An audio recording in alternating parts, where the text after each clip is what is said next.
What's up, everybody, and welcome to Truth in Movies. Today we're talking about one of the best movies of all time. People ask me what my favorite movie is. I don't have a favorite one, but this one's definitely in the top 10. One of the most esoteric movies I have ever seen in my life. This kind of set the standard and the goal for me growing up as a kid. It helped me to think outside of the box and to learn to be creative and to trust my gut instinct and trust my intuition a little more. And most importantly, not to take things for granted. Of course, I'm talking about the movie Labyrinth.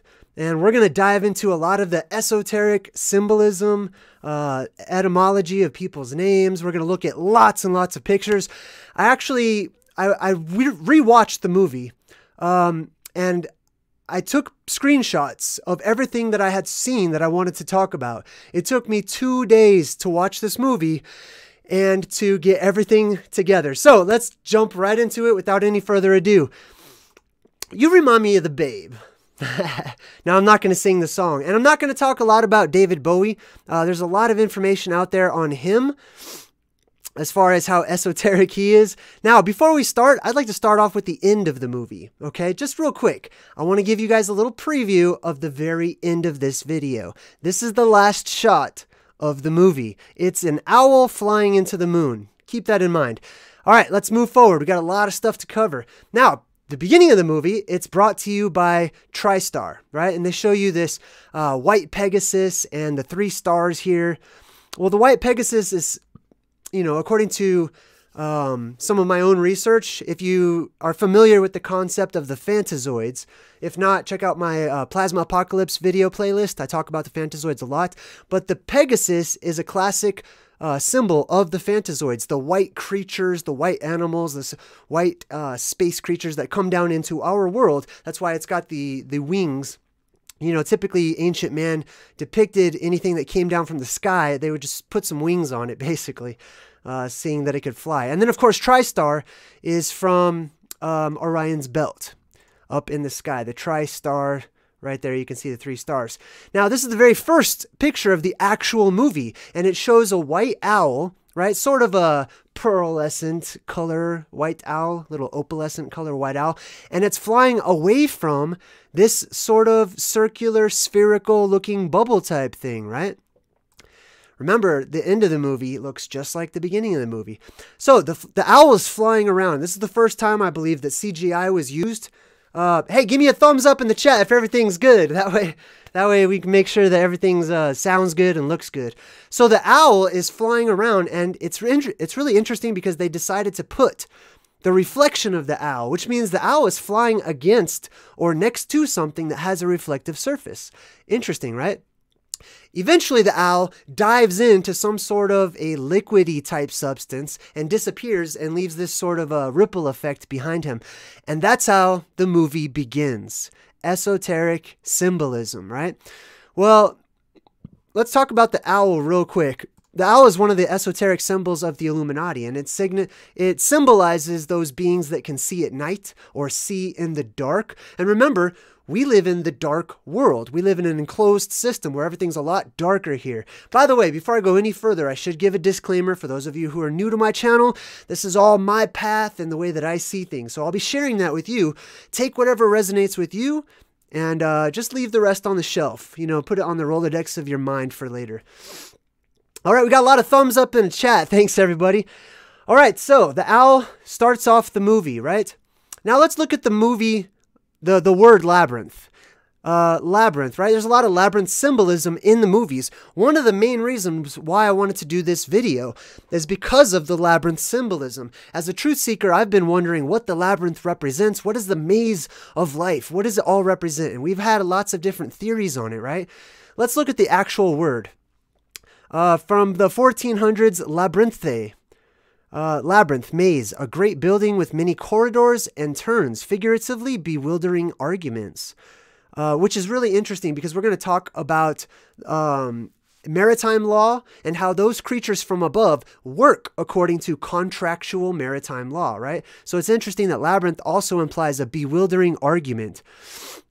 From Greek, labyrinthos, maze, large building, intricate passages, etc. Apparently, from a pre-Greek language traditionally connected to Lydian labors. the double-edged axe, the symbol of royal power, which fits with the theory that the original labyrinth was the royal Minoan palace on Crete. Minoan being the labyrinth that has the Minotaur, or the Minotaur inside of it, right? Which we're also going to relate to the character Jareth, which we'll talk about as well. So that's what it's directly related to. The root of the word labyrinth is related to this Labyrinth, which is a double-edged axe. So we looked up Labyrinth, the double-edged axe. According to Plutarch, the Lydian word for the double-bitted axe, called in Greek Labyrinth, the relation with the labyrinth is uncertain. Now, this is interesting. Every time I look up something on Wikipedia that's of particular esoteric interest, the definition, the origin of the word is usually uncertain or not known. Hey, thanks a lot for the donation as well. I'm going to read all the super chats at the end and give everybody a huge thank you. But I want to point something out.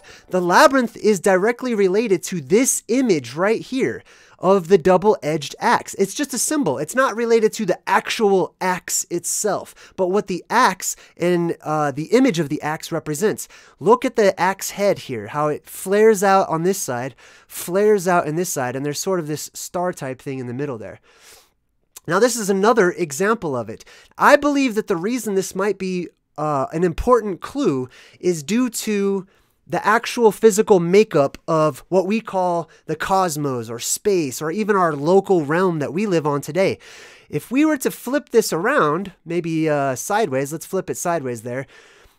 You remember the pictures I've been drawing, especially my Plasma Apocalypse playlist, of how our world might look, how it might look like sort of like a snow globe. Well, underneath our world might also be another world, an upside down world. And this could actually represent that, this top portion being our sky going downward into the inner earth, or the hollow earth theory, right?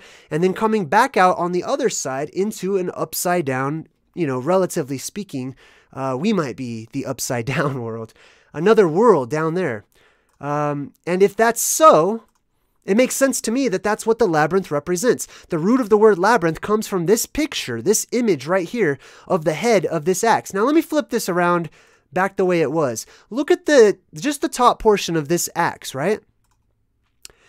Let me read this part. Plutarch relates the word labyrinth was a Lydian word for axe. The word probably appears in Linear B inscriptions, and it may be Minoan.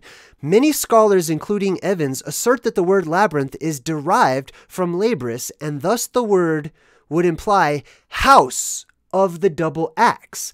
Where we live now, metaphorically speaking, is the house. This is our world. We are housed here, right? So, if the labyrinth is directly related to this image right here, then it makes sense, one could speculate, that perhaps our house where we live might look something like this, right? I've also seen this image somewhere else, and so have you, right? This sort of, let's go back here. That is the Batman symbol, right? We're all very familiar with that. The Batman symbol doesn't look like a bat. I don't know how many people have actually seen a bat. That's not what a bat looks like, okay? This is like a cartoonified symbol that's drawn this way purposefully.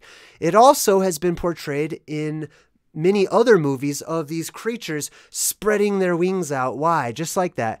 But I have found in the electromagnetic universe theory, or the electric universe, or the plasma universe, that the symbol can also be seen. If you look very closely between these two magnetic bowls that are generating plasma discharge, right? It's a plasma, I don't know what that's called, plasma capacitor, plasma machine. Regardless, it's some form of plasma, aka energy, aka magic, right? That permeates our world, or used to permeate it. It seems like it's been dissipating a lot, and it does that until the cyclical reset comes and that plasma re-enters into our world, bringing along with it all of the magic that we now go to the movies to experience. So that's where the word labyrinth comes from. The screenplay is by Terry Jones. Well, who's Terry Jones, right? Terry Jones, let's just look him up real quick, co-directed Monty Python and the Holy Grail with Terry Gilliam, and was sole director on two other Monty Python movies, The Life of Brian and Monty Python's The Meaning of Life. all these films, although they're very funny and it's got a lot of British humor, we all know, like, you know, they're kind of a goof troop of actors. A lot of truth is said in jest quite often, and Monty Python's entire crew are one of the foremost experts on telling the truth in the form of jokes and mockery and making fun and making light of things, right? So this is somebody who has already worked with some seriously esoteric movies just like those ones. As a matter of fact, I might review The Search for the Holy Grail possibly in the future. Now, when the credits are rolling, you got David Bowie who comes in. David Bowie deep into the esoteric, deep into the worship of the black hole sun and all these types of things. You know, he's got the lightning that he usually draws on his face and stuff. He has an entirely different alter ego that he goes by. This is the song that he sings during the beginning of the movie and the end of the movie. I'm going to read the lyrics real quick. It says, "No one can blame you for walking away." And another thing, I highly recommend reading the lyrics because it's so much different when you don't have the music and you're not jamming out to it. Just read it and then you get almost an entirely different message. So here's the lyrics. "No one can blame you for walking away, but too much rejection, no love injection, nothing. Life can be easy, it's not always swell. Don't tell me truth hurts, little girl, 'cause it hurts like hell. But down in the underground, you'll find someone true. Down in the underground, a land serene, a crystal moon. Aha, it's only forever, not long at all. Lost and lonely, that's underground, underground." Weird lyrics, right? Real strange when you first think about it. And I always point this out. Why do all of the artists, all the really popular artists have to write their songs in riddles, you know? It's almost never just direct. This because it's about a secret. It's about a secret that only they know. And those who don't understand the secret will interpret it as a form of amusement. And that's it. They won't get anything out of it. But look at this particular line. A land serene, a crystal moon. The very last image of this movie is an owl flying up into the moon. The very first image of this movie is an owl coming out of a crystal ball. Here in the lyrics, he talks about the moon being crystal, basically, right? The moon basically being the dome or the covering of the sister world that we have that every so often we change places with, right? We've got a blue sky, they've got a red sky. They've got a blue sky, we've got the red sky, you know? They have an influx of magic, we have a lessening of magic, right? Which is where we are right now. We have a lessening of magic, but that magic is going to return. And movies like this are inspirational to people like me who are looking forward to real magic returning to this world once more.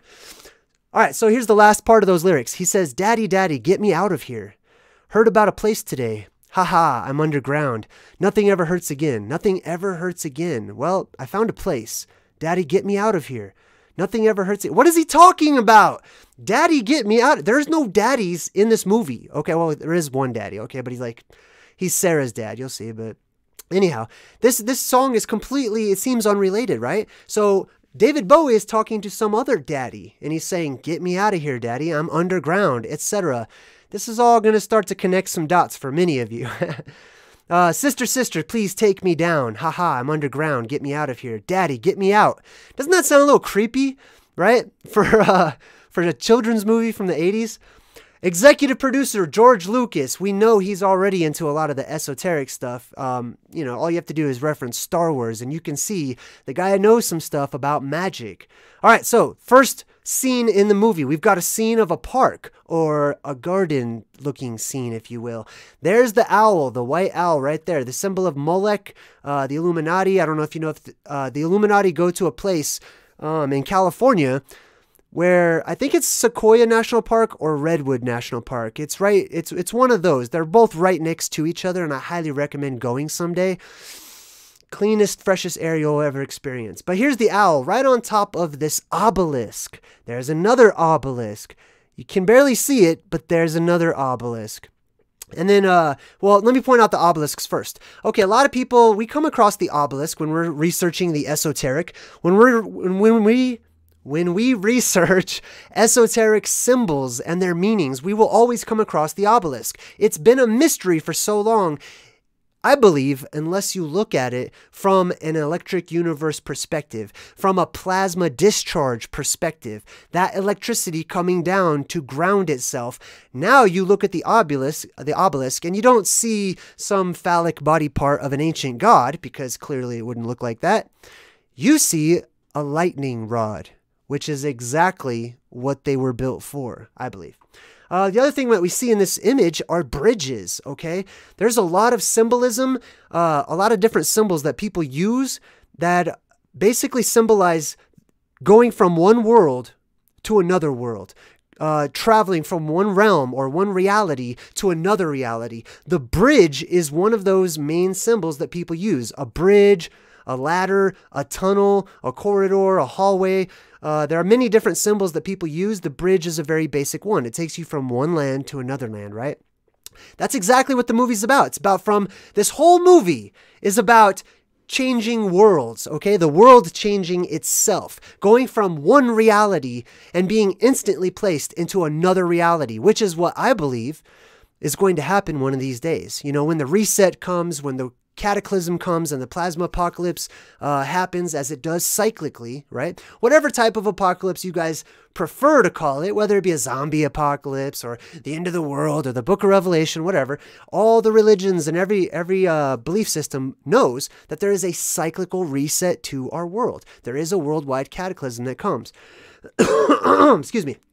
And when that happens, it is my personal belief, based on my own studies, that our world gets an influx of magic, and there's a lot of stuff that comes along with that. You'll have to check out my Plasma Apocalypse playlist for more on that. All right, so the main character's name is Sarah. She's standing here dressed in a sort of a white dress, and she's an actress, right? She's just reading lines from this play or this book that she's practicing called The Labyrinth, right? Now, what this tells you is that Sarah is looking deep down inside of herself. You know, all the main characters, they have to deal with some sort of a labyrinth. You know what I mean? Even in Westworld, you had the main character, Dolores, who was trying to figure out how to get to the middle of this labyrinth. And we're going to talk about why it's important to get to the center of the labyrinth, right? Because typically when we think of a maze, we think of starting at the outside and ending on the other side, on the outside. But that's not how the old mazes worked. The whole point was to get to the middle, to get to the center. Now she's got a dog named Merlin. It's a white dog for the most part, white and gray. And it's really interesting. You're going to see a lot of white animals and white symbolism in the movies. We're going to talk about that a little later on when we get to the ballroom scene. But basically, in essence, when you see a lot of these white animals like the Pegasus, or, you know, the more mythical looking they are, or mythic looking they are, the better. So that symbolizes the Fantazoids of old, or specifically space and beings that come from space. For more information on that, see my video called Space is White. All right, so her dog's name is Merlin, right? This is really interesting. They put all the names in here purposefully, right?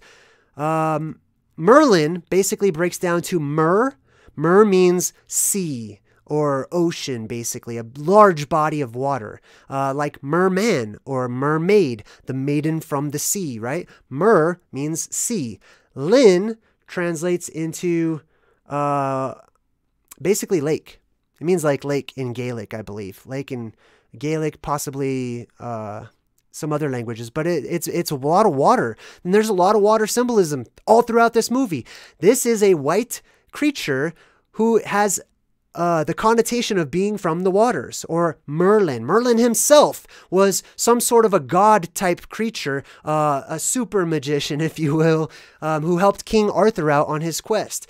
Merlin was thought to be a type of god or some sort of otherworldly visitor that had these powers, right? So it's interesting she names her dog Merlin. Cut back to her, and we see we've got the obelisk again, white swans in the background, right? And another obelisk there as well. And her name, by the way, is Sarah. I don't know if I get to this later on. I've got a lot of stuff to share. Her name's Sarah, which translates into Sar, which means S-A-R, basically means prince or royalty or princess or ruler, something like that. And then the last part, the Sarah, implies spirit. So it means ruler of the spirit, basically. Then it cuts back to the owl, of course, And the owl is a creature that can see at night. It's a predator. In this movie, the owl is a watcher. You'll see it at the beginning of the movie and at the end of the movie. The owl comes down into this realm. Remember in the credits, it dipped down into something and then it spread out like a ripple effect? That's because this owl right here is an astral traveler. It is an astral being. It is a space traveler. It is an astronaut, whatever you want to call it, right? I call them Fantazoids, basically. And the Fantazoids, the bipedal Fantazoids, right? Those that are we would think they're kind of like us, kind of humanish, right? They were the watchers of old. And the owl, that's how it's depicted. It comes in and it's watching. It's checking stuff out. It's basically spying on Sarah.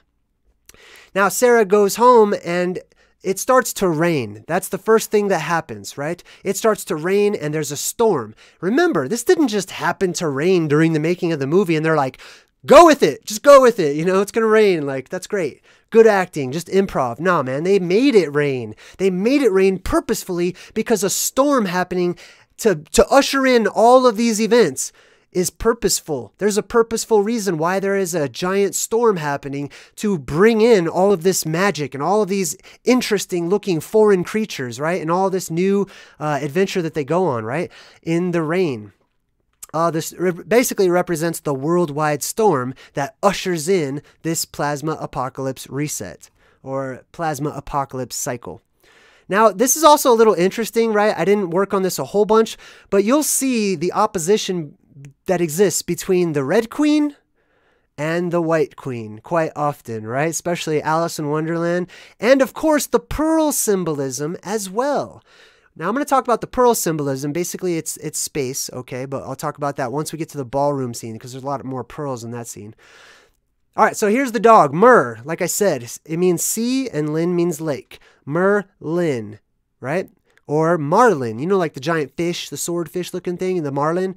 Mar means to ruin or disfigure. Lin means lake, right? To disfigure the lake, to ruin the lake, whatever it may be. Dog is also used esoterically as God spelled backwards. This is one of the gods or one of the dogs, the space dogs, if you will. Now, it cuts to a shot of Sarah's bedroom, right? She's just a regular girl. She's, she feels like she's meant for something more, which is typically what happens, right? Because the movies are speaking to you. You're meant for something so much more, right?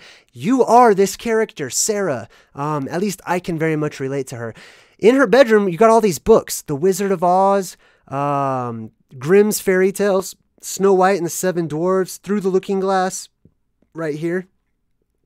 All these books are purposefully placed in her room, not to show that she's just a creative girl that likes looking into fantastic stories or whatnot, but because all of these stories are the exact same story. They're our story. These stories are our origins of where we came from.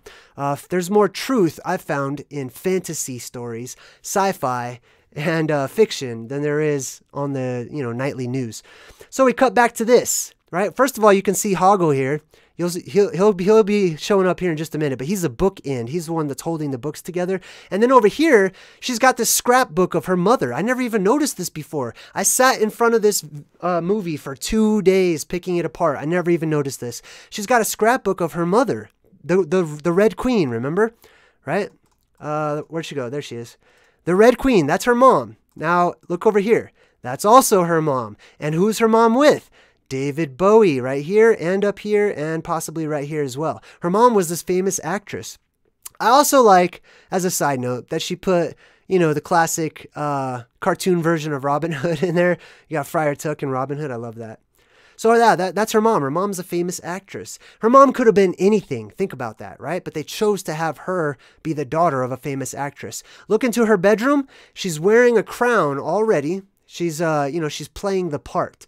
We're all playing a part. This is the game of life. All the world's a stage and all the men and women are merely players. We're all playing a game. We're all dressed up. What you see right now, JayDreamerZ backwards hat, his facial hair, all of my mannerisms, the way that I talk, this is a part of my character that I portray in the part that I'm playing right now. This is a grand game of life. And I play my part, as do we all. You can see that she's got the fleur de lis up here. That's one of the symbols of royalty. And also right here is a statue of the Goblin King of Jareth, who's played by David Bowie as well, right? All right, so she's standing in front of the mirror. She's got her makeup on. Remember this scene because it's going to become very important later on when we look at the garbage world and the trash lady, okay? But anyway, in this scene, she's dressed up. She's got all the jewelry on. She's putting makeup and painting her face so she can look like one of the killer clowns from outer space. David Bowie is a killer clown from outer space, okay? I'm going to do a video about killer clowns from outer space. Be sure to keep your eyes out for that. So basically, she's sort of pretending the only way she knows how. She's pretending in a worldly kind of way, right? These are the things of the world. These are the things that don't really matter that much, right? And she finds herself not remembering her lines, and she's not really into it. You know, there's something off about her world that she lives in. Oh, here's the meaning of the name Sarah. Sar means master or lord. And then ah equals life or spirit. The ah is actually more like ha, which is like the breath coming out of the body. And that's why it represents spirit or life. And then she says, oh, she goes up to her bedroom. She's supposed to babysit her baby brother, whose name is Toby. We'll take a look at that here in a minute. But first thing she says, someone take me away from this awful place. She hates this world. This world sucks. She doesn't want to be here. We can relate, right? We can relate to you, Sarah. Man, we don't want to be here either. I love this movie already, right? Someone take me away. This place sucks. We can relate to that. So here is her baby brother. Poor kid, right? First, let's talk about his name. His name is Toby, which comes from the Hebrew or Phoenician tov. For example, like, you know, when you wish someone good luck in Hebrew, you say mazel tov. Well, it's not really tov, it's tov, right? Tav, tov, same thing. And it means happiness, right? Mazel means constellation or zoology in the sky. So it means a good sign to you, basically. So tov means good. And then E, like, means, that's sign language, right? I, letter I. So the letter I is pronounced ye, almost like the very beginning of a Y, and it means my. So this means my happiness. That's what that means. This represents symbolically her happiness, her innocence, her purity that you can clearly see that she is losing because she's sitting in front of a mirror putting all this fake stuff on, you know, and caring about celebrity status and all this, whatever it is that she's doing, right? She's lost that innocence. She's lost her childhood and she doesn't like it anymore, man. She's a teenager. You know, the adult world is trying to suck you in and pull you in and make you not happy anymore and make you obey all these rules and laws and regulations and expectations. Man, that's breaking her heart. So, what happens? This is her baby brother. Okay, so anyways, remember that he symbolizes her innocence, basically. All of our innocence, I should say. And there's a reason why they chose to have him dressed up in red and white stripes, right? The red and white stripes, believe it or not, I believe, represent the North Pole. You're going to see this symbolism is going to make some sense in a little bit. My happiness and the North Pole and being a young child or being young again. Youth is also a theme here, right? So the North Pole, the red and white stripes of the North Pole itself. Santa himself wears red and white because he's from the North Pole. So Toby basically represents the North Pole, and this movie is her journey to get to the North Pole. That's going to make sense a little later on, and I'm going to explain the North Pole towards the end. All right, so she puts on her little North Pole cap, looks directly into the mirror. Lots and lots of mirror symbolism. I love it, and it's my personal belief based on my research that the mirror represents the dome above us made of ice, the ice dome or the sky, whatever you want to call it, but basically it's the dome and the waters that are above us according to all the world's ancient mythologies and religions and ancient histories. Looks into the mirror, right? And she's basically calling upon the goblins. She's sort of pretending. But, I mean, what is pretending, right? She's acting. She's being real. She's being very real. And she looks into the mirror, which symbolizes her calling upon the other world, looking into the other world, trying to make a connection to the other world, just like Alice stepping through the looking glass, which was one of the books on her shelf, right? And she calls on the goblins for help. Now, it shows a picture of all the goblins, and they go, you know, it's a very classic scene, one of my favorites. And the goblins, hey, are we good in the chat? Let me know in the chat. Just give me a thumbs up. Let me know everything's good. I'm so sorry. I just want to make sure because I don't want any technical difficulties as we go. I really appreciate you guys' help. And I'm going to jump into the chat at the end of this video. So the first thing I noticed is all the goblins have all these red eyes. I did an entire video about the glowing red eyes. What is the symbolism behind the glowing red eyes? That is an influx of the plasma that comes down and possesses some people. Some people are basically possessed by this plasma, and so they tend to have these glowing red eyes. Hey, thanks, Great Hope. I appreciate it, man. I'll see you at the end of the chat. So, gob. Where does the word goblin come from? Let's break it down. Gob basically equates to the word drink. Okay, or mouth specifically, right? Gob, like a gobstopper, it stops your mouth or whatever. That's from another movie, The Everlasting Gobstopper, Willy Wonka, right? So gob means drink or mouth mouth or drink by extension. And then lin, we already learned what lin means, right? It means lake. So goblins are creatures who drink the lake, or possibly by extension, water breathe. They breathe the water. That's really interesting because the ancient gods, those ancient monsters or beings from other places, those aliens, whatever people like to call them, they were often depicted as being fish-type creatures that could come up right out of the lake, right out of the water. Everyone knew that's where those beings came from, especially if you look into the Nomo. The African Nomo were the fish gods, basically, as was Dagon. There's actually a place called Dagon-Ur. Dagon is one of the names of those fish gods. Just like how the fish gods are worshipped today still with the Pope, and he's wearing his special fish mitre, his fish hat. But yeah, I found that to be a really interesting origin of the word goblin. Lake drinkers, or possibly water breathers.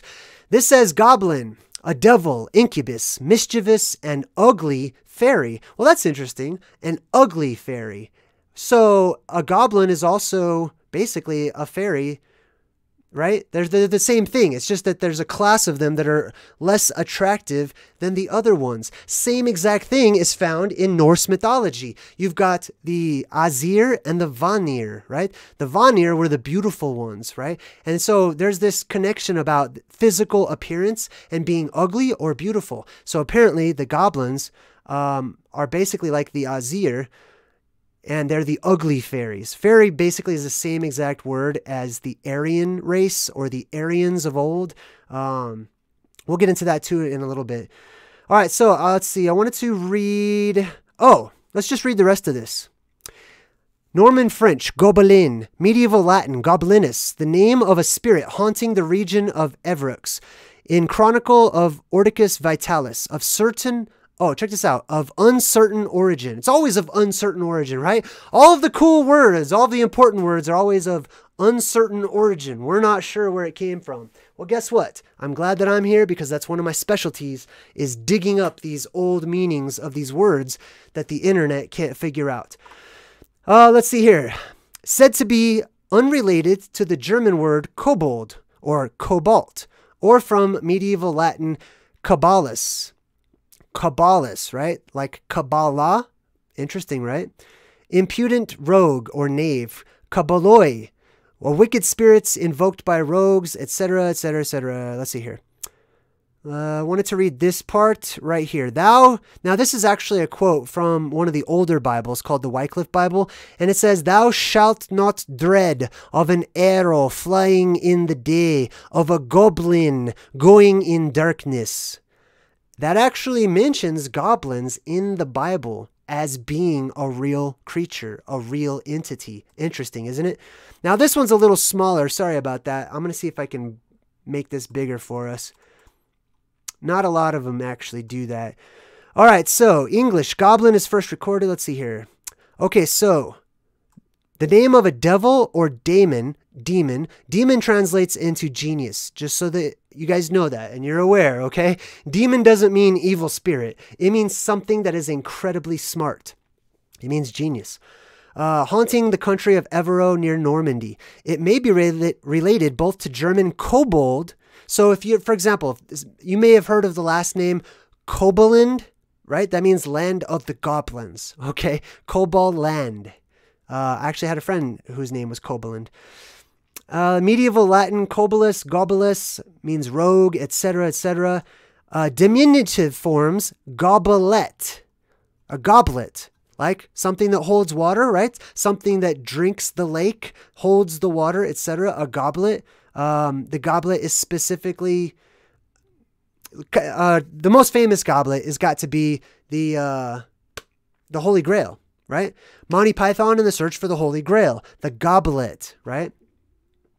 Middle German, Kobe or Kobe, refuge or cavity, hollow in a rock. So we've got cave symbolism as well. Cave dwellers, possibly, maybe. Those who tried to hide out and survive from the last plasma apocalypse, possibly. The English word cove, right? Cove, the C and the G sound exactly like each other, and the V is also a B. Cove or kob, same thing. A cove is a hollow in a rock. We know that. Let's see here. Means originally hollow in the earth. Well, that's interesting as well. Goblins, the word goblin is directly related to hollow earth. Remember that. Let's see. Do we have anything else on this? The Welsh kobolin, a type of knocker.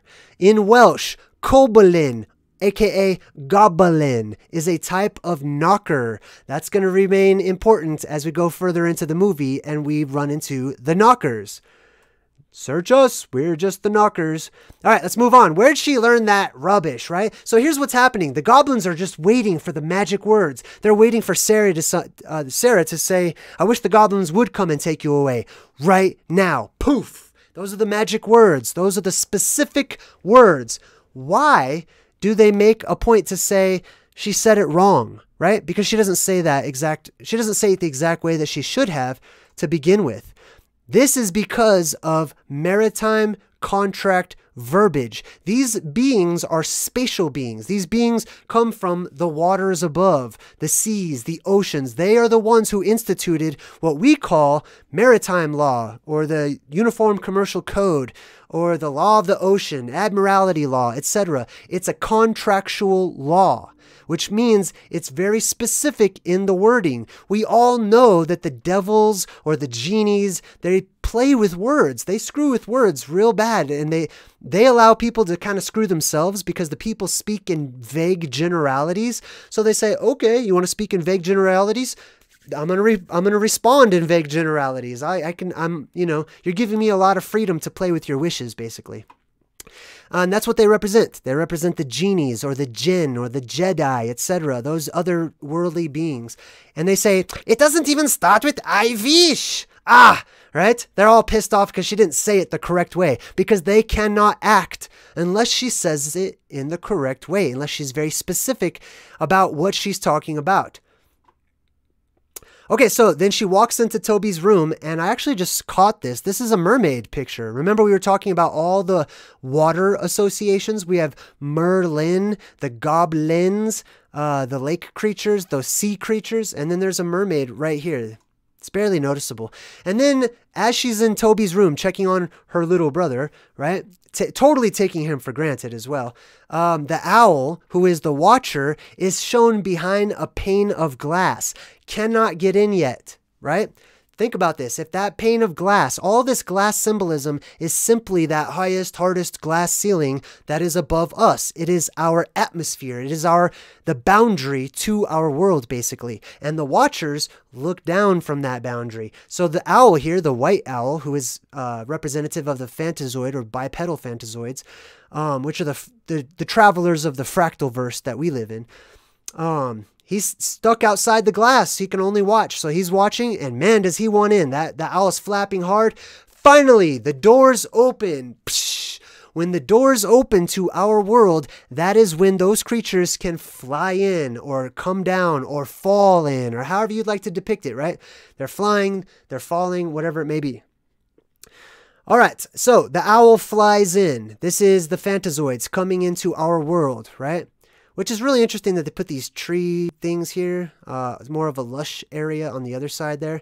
But anyhow, Jareth comes in, and he turns from an owl, he shapeshifts into a human-looking type of a person, a bipedal Fantazoid. Now, first things first, yes, he does have 80s rock hair or whatever, which is kind of cool in some aspects, right?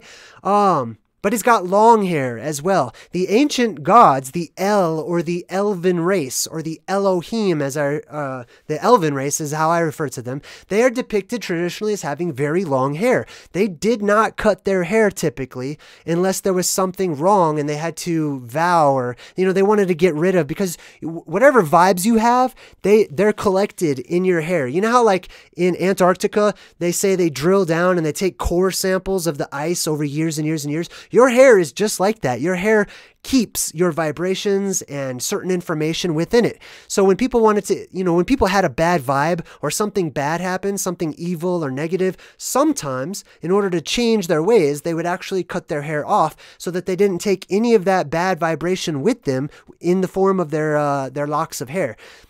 Another thing is that hair is an extension of us, right? It's almost like antennae that come out of the head connected to the brain. And it's said, many people say this, that the hair acts as an antenna to reach out and pick up on the esoteric or the subtleties of our world, or to be able to communicate with your higher self, things like that. And that's why the ancient gods all had long hair. Another thing is you can clearly see David Bowie's face is painted, right? He's got all this makeup on his face. They made his face whiter than he actually is, which is pretty impressive. And he is a killer clown from outer space, okay? Anybody that has this kind of makeup that puts it on, they get this from the gods. The gods in the book of Enoch, it's written that the gods or the fallen angels came down and they taught man how to beautify their face. Well, that's interesting to me, especially if these beings originally were white. Like, I'm talking about like a pearlescent kind of a shimmering white, right? Not Caucasian, but I mean pure white, right? Why would they be painting their faces and putting blush on their face and you know what I mean? It seems to me, and this is just a theory that I have, but it seems to me like the quote unquote gods that came down here, or angels or whatever you want to call them, right? They painted their face to look more like us. I mean, that makes the most sense. They're painting their face to look more human. You know why? Because they found the humans to be very beautiful. They found us to be handsome and regal and beautiful looking. As a matter of fact, that's what's recorded in the Bible itself. The Bible in Genesis chapter 6 talks about how the sons of God from up there came down to our world, saw that mankind, or specifically the women, right, were very beautiful, right? Which means they did not look like us. But maybe they painted their faces in order to look more like us and fit in more like us. And then they taught us how to do that, which is really weird because then we're painting our face trying to look like another version of ourselves. I just think it's funny. Anyhow, you know that he is one of the El. You know that he is one of the Elohim or the Elven race because of those reasons, and also because of his collar, okay? This is the collar of a vampire. This is the collar of the Vulcans, okay? The Vulcan race, who are the space elves, right? They all had these types of collars. Now, I speculate that the collars were raised up. You know, the ancient gods popped their collars, so to speak, and that's why we do it, because we always try to be more like them. They set the standard of beauty. That's the elven standard of beauty, the standard that the gods set. And we try to emulate them, right? Well, I say we break away from that, but that's another topic. Anyhow, I think that the reason they had their collars flipped is because they were photophobic. They were sensitive to the light that exists in this world, the skylight that we have that they don't have out there in quote unquote space, okay? So the sun kind of hurts them exactly like vampires are depicted as. So they pop their collars to keep the sunlight off their skin when walking around in the daytime. Oh, excuse me. Or they would just have huge hoodies. Flip the hoodie on, you stay out of the sun. So she says, she already knows. She knows that he's the Goblin King. If this dude popped up in my house, I would be like, yeah, you're the Goblin King. All black, Saturn symbolism, popped collar, long hair, long blonde hair, specifically. A totally white face that's got clown makeup on it. Yeah, you're the Goblin King for sure. First thing he does is he says, whoa, whoa, whoa, whoa, let's make a deal, right? That's what the goblins are good at. It's contract. It's about exchanging. It's business. He's basically a Ferengi. You know what I mean? They're all about the exchange of money. They're trying to get stuff and acquire stuff. It's maritime law, like I said. First thing he does, he says, I brought you a gift. Holds out a crystal ball, right? The crystal ball, the glass ball, represents our world. It represents, something like a snow globe, right? With an entire reality inside. And he says, this will show you your dreams. We live in the dream world. We live inside the crystal ball. We live inside the snow globe. We are experiencing a very interesting and amazing and very realistic dream right now, okay? And that's what this story is about. So he offers to give her the world. Basically, doesn't that sound familiar? Where have I heard some sort of evil entity offering the entire world to somebody who is pure of heart? I'll let you think about that one. Now check this out. I know this is the world because on the inside, everything's upside down.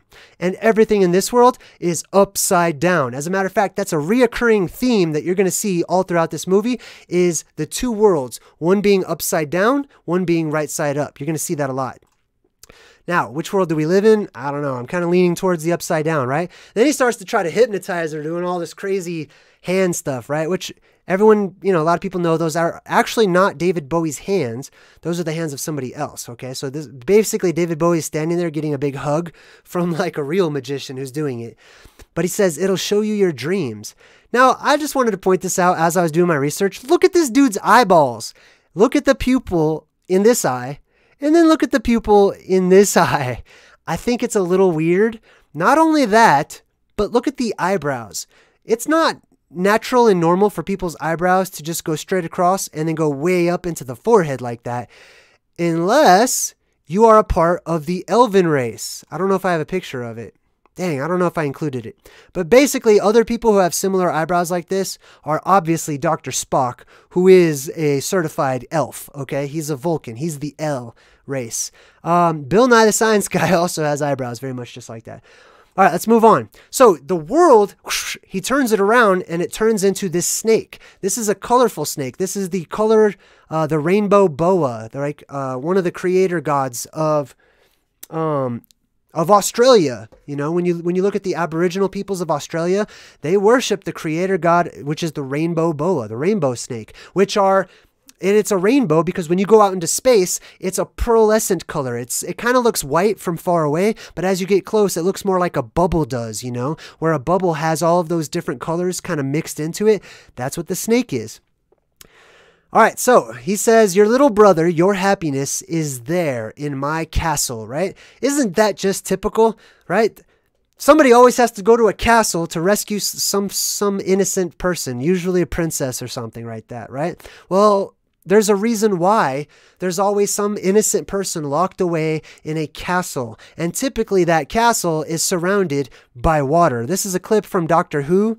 This is one of the episodes of Doctor Who where Doctor Who gets locked away in this castle that's surrounded by water for billions of years. It's basically a labyrinth, okay? Inside this castle, all the walls shift around. It keeps moving exactly like it does to Sarah whenever she gets to, well, I'll show you guys that in a minute. When she gets to the labyrinth itself, it moves around. It shifts around. Well, if the labyrinth is a literal physical symbol for our world, our actual world, not just symbolically speaking like, well, it's inside, it's all about working out your inner self and finding out who you are. Yes, absolutely. But the invisible things and the physical things, they work off of one another. You always have one, you never have one without the other.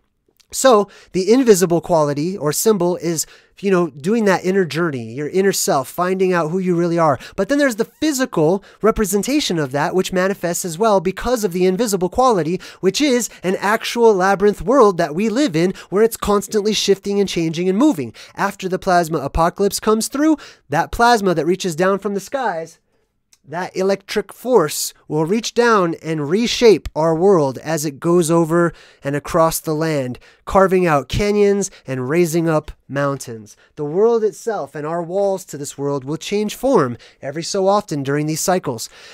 Now, in Doctor Who, I find it to be really interesting because the only way that he could get out of this castle was by breaking through a wall of ice, basically, a wall of glass, okay? And then he finally escaped. We also have this image, this movie here, Death Castle. Everyone is dying to get out, right? Everyone wants out of the castle, out of this world. This is the castle with the dome around it that Disney has, that has the waters going right through it. That is our world right there. Every time they show you that, the reason people like it is because it resonates with the truth, not because it's just a pretty picture. You know what I mean? And they're trying to get out. That's why the Disney flag is always poking through the top of the dome there, because they're trying to break it.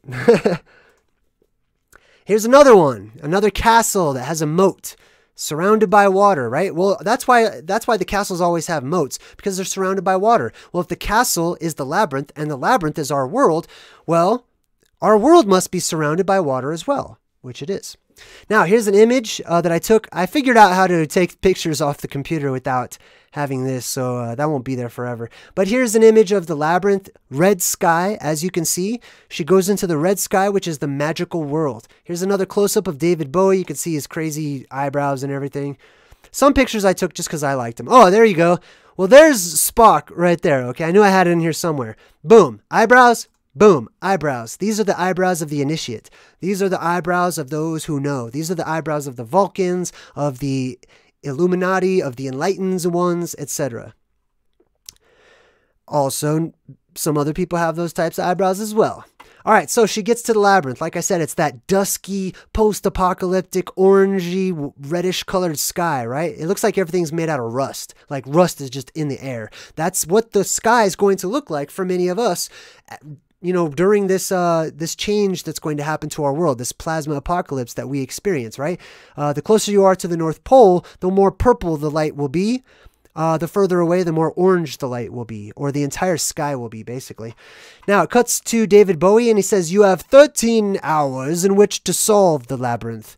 13 instead of 12. Why'd they do that? They could have put 12 hours just as easily, you know what I mean? Like, we wouldn't have known the difference. Yeah, 12 hours makes sense. But they put 13 in there because 13 symbolizes a new beginning, okay? You go 1, 2, 3, 4, 5, 6, all the way up to 12, and then 13 is where the symbolism ends and it starts to repeat itself. It is the birth number. It's the number of a new beginning. A lot of people say it's unlucky. Well, it's unlucky because the new beginning is also it's a chaotic time, okay? It's a time of beauty and ugliness, okay? It's very much, it's both. It's life and death at the exact same time. It's the death of one way, the death of one life or one world, and the beginning of another one. So they put the number 13 on there purposefully for that reason. Now, another thing I want to point out as we go, I think I pointed out later on, but you're going to see everything in this fantasy world is sparkling, right? Everything is shiny, right? I don't know. That's from sorry, I won't sing anymore, I promise. All right, so everything's sparkly and shiny in this world. It's really interesting. So she meets Hoggle, finally. He's like a little goblin type creature, only interested in acquiring wealth, acquiring valuables and money. He's basically a Ferengi if you're a Star Trek fan, just like the other goblins are said to be. Now, one of the first things that happens, just to sort of set the tone, right, is they let you know just because you go into this fantasy world, it's not your mother's fantasy world, okay? It's not your dad's fantasy world. This is real fantasy world where it's nothing like you expected. It's very similar to what you've been taught. However, what we've been taught is a caricature, cartoonified version of reality, the way it actually happens, right? First, I want to point out her wings. This is the type of color I talk about when I say space is white. It's that pearlescent, opalescent type of a color that mixes in all the colors together. And of course, the fairy's got the white hair. She represents the Azir or the Vanir. Probably the Vanir because she's a good-looking fairy. And what happens is Hoggle's going around killing them. And she's like, "Oh my God, what are you doing? Fairies are good." And he's like, "What'd you expect fairies to do?" After it bites her. She's like, "Oh my God," she's freaked out. She can't believe it. She thinks she's going into this world prepared with the propaganda our world has given us about the fantastic realms, right? She knows a little tiny bit, and she's going to start learning not to take things for granted. And basically what that means is don't rely upon what this world taught you about the next one, okay? Keep an open mind and learn as you go. Hoggle's killing him because he knows fairies are bad. He's like, nah, get rid of the fairies, man. The fairies are the gods. The fairies are the fallen angels, whatever you want to call them, you know? Now, I'm not specifically saying they're all bad. No, but Hoggle seems to think that, you know, enough of them are bad to go around spraying them with poison. He goes, shows what you know, doesn't it, right? So he's making the point, like, you just got here, man. Don't tell me how this world works, right? Now, we get back to the maritime law, the contractual law, the admiralty law. This is the way that those beings typically work.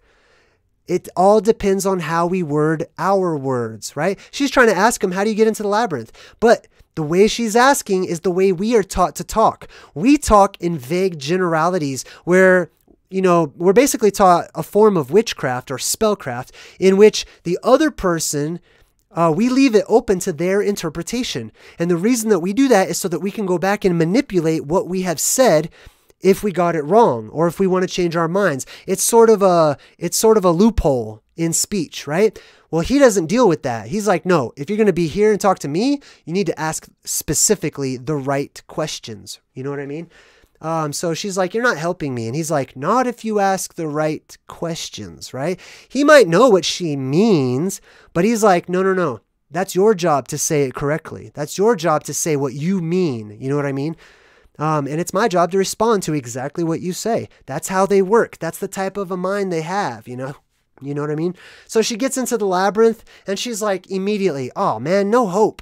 Are you serious? It just goes straight. It goes on and on and on and on. And of course you have the obelisks on top of the walls as well. You remember the obelisks are used to draw in that plasma energy, that electrical discharge from the atmosphere itself, because that's how the ancient beings worked. There's free energy in the ancient world or in the magical world. Energy, aka electromagnetics, is everywhere. And back then, that's what we're looking at right now. When you're looking at the magical world in Labyrinth, you're looking at the dawn of time in our world. This is how our world begins. This is paradise, basically, or a form of paradise. Excuse me. So, it's a trickery. It's a trickery of the eye. The labyrinth is a magical place that is designed to keep you guessing, right? You have to put in work to actually get to the center. It's not just like, oh, follow all the walls until you get to the middle and you'll eventually get there. No, it's saying you've got to do a little work. That requires a leap of faith, which we'll talk about at the end of the video as well.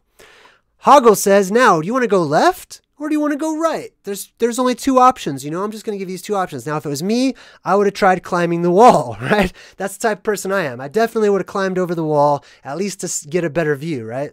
And maybe just jump from wall to wall. But it's not me.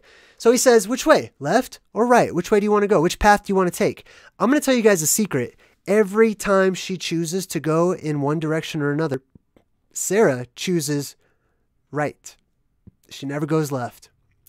Now she eventually gets to the center of the labyrinth because she continued to make the right choice. She turned right every time. I don't know what would happen if she went left, but early on we're told that she may have gone straight to the castle had she gone left, which is very interesting. So if you go right and you do the right thing, then you're going to get there, but it's going to take you a lot longer and you go through all these trials and tribulations, etc. But if you go left, apparently you go straight to the castle. At least that's what happens up here when we meet the worm. Now he says, you take too many things for granted. You got to stop. You got to start learning to trust what's in here, your heart, your intuition. Remember that innocence she's looking for? That's why she can't, that's why she takes things for granted. She lost her innocence. She has no faith. She has no belief. She's, you know what I mean? She doesn't trust herself. She doesn't trust her inner voice. And so Hoggle gives her a stern reminder, you're taking too much for granted in this world, you know? And that's what we do in this world too. I mean, we look around our world, all of this world is completely taken for granted. Nobody really knows where all of the Earth's water supply comes from. We just kind of take it for granted. Like, yeah, it's just called an ocean. We don't look into it. We don't know. We don't guess. Philosophy in this day and age is all but, you know, it's kind of dying. But thankfully we live during a time that many are calling the awakening, where philosophy is making a huge comeback, and that's questioning the reality that's been presented to us. Now, Hoggle says even if you get to the center, they need to get to the center of the labyrinth, just like all these other movies that portray the labyrinth. You got to get to the middle of it. Maze Runner, the walls in Maze Runner also continuously change as well. And why is that? Well, I think the reason is because of reincarnation, right? And that veil of forgetfulness. Forgetfulness is a huge theme in this movie, and we're going to talk about that as well. We got Pan's Labyrinth. There's also the symbolism of going into the tree or going into the forest, which is at the middle of the labyrinth. We'll talk about that some more later as well. I never really noticed this big circle up here too. I found that to be interesting. And it's Pan's Labyrinth as well. That's the labyrinth of the devil. It's the devil's world. It's the world of quote unquote Satan, the devil, bad guys, etc. We all know it's not a good place. It doesn't, at least for the most part. We can find the good in it, okay? And if you're awakened, all you see is good because bad is just an illusion, okay? It's a tool. But yeah, the maze, and see how they put the maze center is an eyeball, and they put it right in the middle of Bernard's forehead where his pineal gland would be. It is the maze that we must find our way through. She starts walking through the maze, and there's this weird tentacle plant that has one eye on the end of each tentacle. The tentacle symbolism is because of the plasma, right? The plasma is usually personified as tentacles that come down from our sky. This could be the Kraken. It could be Cthulhu. It could be, you know, any various form of tentacles that come down from the sky or come up from the ocean, same thing. And then the one eye symbolism, right? Just like we had right back here, the one eye in the middle. The one eye, we know the all-seeing eye, the Illuminati eye. That's the eye in the sky, the black hole sun that opens up. That's the portal that opens up during this cyclical reset that all the world will see as the plasma comes in and makes different symbols in a now alien-looking sky. And then, of course, we meet the worm. Just give me a thumbs up in the chat. I just want to jump in from time to time, make sure everything's working. I appreciate it, everybody. And remember, I'm going to jump into the chat at the end of the video. It's going to be a while because we still have a lot of stuff to cover. We're going to cover every aspect of the movie. Now, she meets the worm. The worm just happens to have red eyes as well. And he's all blue, just like the ancient gods were also depicted at times as being blue gods. But for me, this is more of an acknowledgement of the fractalverse, right? How we have this comparison between what is bigger and what is smaller. One side will make you grow bigger. One side will make you grow smaller, right? From Alice in Wonderland. That's because we live into a fractal verse, not a universe, right? Where everything is all, you know, different sizes or whatever. In the fractal verse, everything is the same size. It's just experienced, in different realms or different dimensions as you travel further into or further away from. You're really not moving at all. It's all fractals, okay? Which basically means it goes on infinitely forever. So he's a fractal creature. To him, he's not tiny. To him, he's not small. He's normal sized and she's just gigantic. You know what I mean?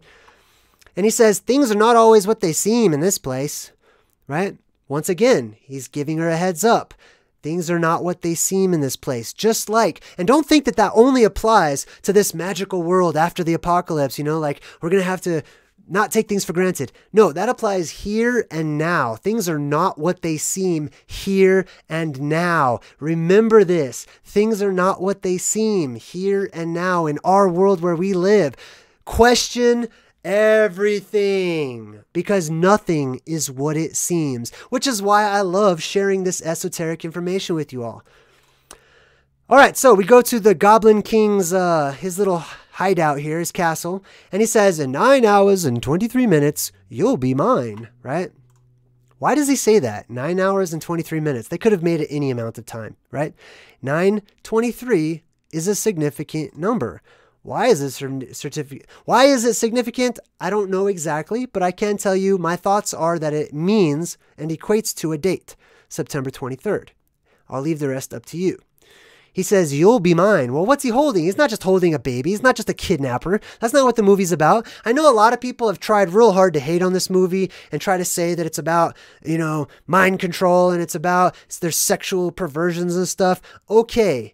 yes, those things there might be aspects of those things in this movie, but there is a deeper level to this movie. It's not about perversion. It's not about sexual references or anything like that. There is a deeper level to all of that stuff. He is holding on to the joy, the innocence of the girl who asked him to do this, basically, right?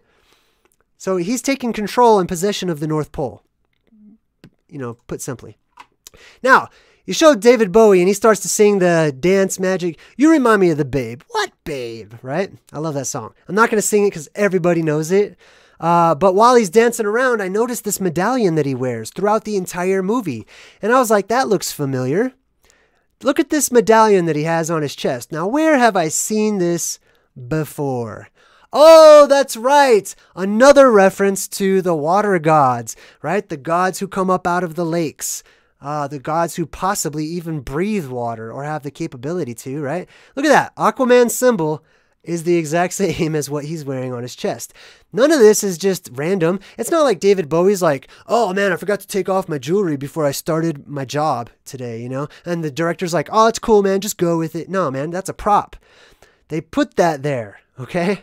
Specifically, plays a key part. It's also the same symbol as, the Federation, which represent the space travelers, right? The space beings. Same thing. The beings from the waters above, etc. You remind me of the Babe. What Babe? The Babe with the power, right? I'm definitely not going to get a copyright strike because I can't sing. All right, so here's the lyrics. You remind me of the Babe with the power of voodoo. You do remind me of the Babe.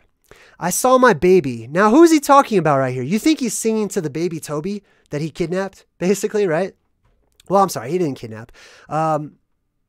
Maybe he did. I don't know. But she basically said, hey, take him away. So he did.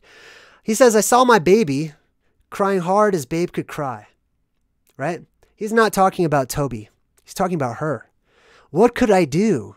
He wants to help, right? Sarah's going around saying she's crying. She's like, this world sucks. I don't like it. Everything's upside down. I need some help. Somebody take me away. So he says, I saw my baby, Sarah, crying hard as babe could cry. What could I do? Or what could I do? My baby's love had gone. So see, this is a problem. He equates love with having that innocence, keeping your inner child, your youth, right? My baby's love had gone and left my baby blue. Nobody knew what kind of magic spell to use. Slime and snails, right? Something that's bad to try to snap her out of it. Or puppy dog tails, something that's good to try to snap her out of it. Nothing's working, right? Man, give you good stuff, give you bad stuff, you're not satisfied. Thunder or lightning, which is interesting because to me that's the plasma apocalypse. Then baby said, dance magic, right? So dance magic is what was needed. It's not magic dance, it's dance magic. The magic of the dance. What dance? The dance that we all perform here in this world. It's the Illuminati ball. It's the masquerade. It's our dance. We're all dancing right now. We are the all singing, all dancing, etc. You know what I mean? We're dancing right now. Okay, we're putting on a show. We're playing. We're acting. That's what it is. The dance magic, right? However, this world, it's not dancing that much anymore, if you ask me. So it's like the music has changed and the tempo's changed and the dance has changed. And so a lot of people, we don't really like this. We're not really dancing. We're kind of just slowly, you know how you do when you're in a high school dance, like no one knows how to dance. So they wait. All the guys are waiting for a slow song because they know how to wobble back and forth, and that's pretty much the dance. That's what our dance has turned into today. It's just turned into a wobble back and forth. It's not fun. It's not exciting, right? Jump magic. Now, this is interesting that they say jump magic along with dance magic. I don't know if I took a picture of it, but all the goblins, they can jump super high up in the air, which is one of the powers that we possibly get once the cyclical plasma apocalypse happens, because gravity, as we know it, and as we've been taught, the electromagnetic force weakens, it changes, and now all of a sudden we find ourselves able to leap tall buildings in a single bound because of the gravitational weakening, right? Possibly. Anyhow, Sarah's going through the labyrinth, and she tries to leave herself some breadcrumbs. But someone goes around and changes them all, right? Someone is manipulating it, right? It's still there. She draws a little arrow on the ground, but they go around changing it. My favorite part in the movie is when there's a little brownie guy. This little tiny brownie is like it's like a little tiny person. And he comes out and he's like, he's like yelling all this gibberish. And then he says, your mother was an aardvark. Like, your mother was an aardvark. Great. Anyway, so she gets to this point in the labyrinth where she meets these two guys, right? And it's a dead end all of a sudden behind her. And she's like, whoa, that's not fair. The labyrinth is changing.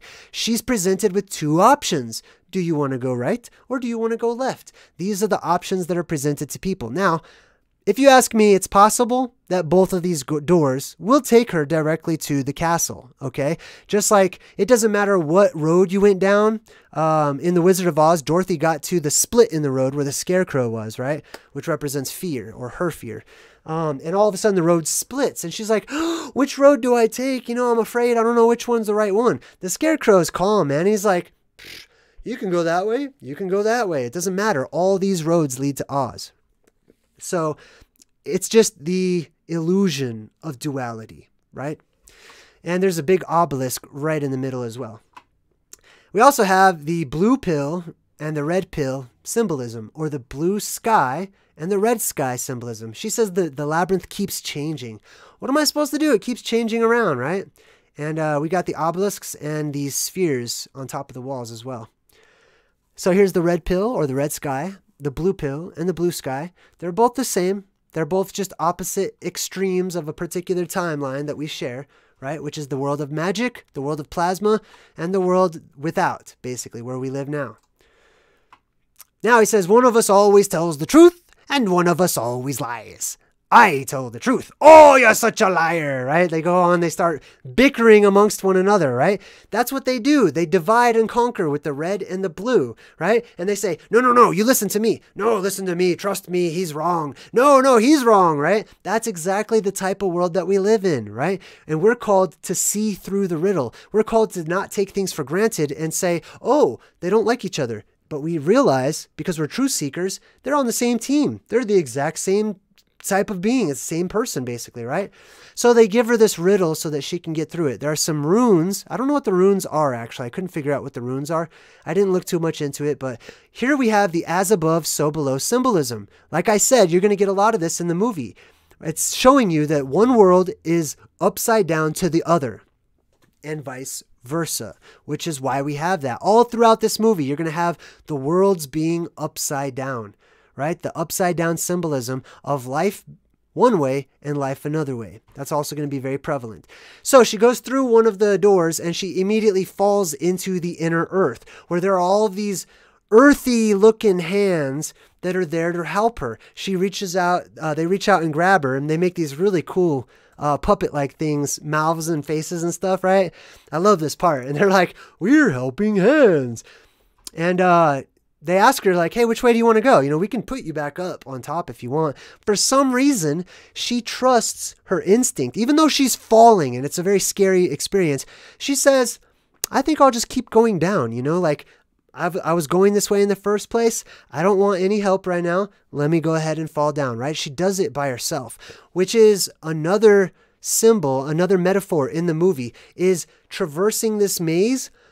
You get some help, but in the end, you've got to do it yourself. You've got to walk your path. You know what I mean? Which is why here on my channel, I always say, I'm just sharing my path with you guys. I'm not dictating reality. I'm not saying I found the truth. This is what it is. You all need to believe that. I just say, hey man, this is my path. I'm going to open up a window to my world, and you can check it out. See what you think about it. She chose down. She chose down. And then she's like, oh man, was that wrong? And they go, too late now. Well, they drop her into the inner earth, or they drop her into this place called the oubliette, or en français, oublier, right? Oubliette. It basically means to forget. In French, oublier means to forget, to just totally forget something. The concept of forgetting is prevalent in this movie as well. They want her to forget. Remember, the movie is not about Sarah. The movie is about you. They want you to forget as you traverse this labyrinth of life, as you traverse this world. They want you to forget time and time again the important things. They want you to sit in front of the mirror and put on makeup and worry about gossip and worry about drama and worry about all the garbage of the world. They want you to forget who you are. They want you to forget where you were going, where you were headed, what your purpose is, you know? So Sarah's down in the oubliette, basically in this type of underworld. Hoggle comes and he rescues her in a pretty cool fashion. They get out of there and they're walking through this area where all the walls, all these rock faces start talking to them. And they say, "Go back. This is not the way. Beware. Beware." This guy's like, "Soon it will be too late." I've seen this movie a million times. Hoggle is like, "Don't pay any attention to them, man. Those aren't real. They're not telling the truth. They're just false alarms," right? Yeah, don't pay any attention to them, right? They're just false alarms. You get a lot of them in the Labyrinth. Well, the Labyrinth is our world. It's a real place. This isn't just a movie. I hate the word just when it's used in that context. It's just a movie. It's just this. It's just that. That's the minimization of the truth, man. It's not just anything. It's the reality. It's the way that it is. This is your world. They're showing you your life. You know what I mean? If you have the eyes to see that. All these false alarms all throughout our Labyrinth, our world, we experience all the time. You know, there are all these people in the world, all these entities that are trying to lead us off of our own path, man.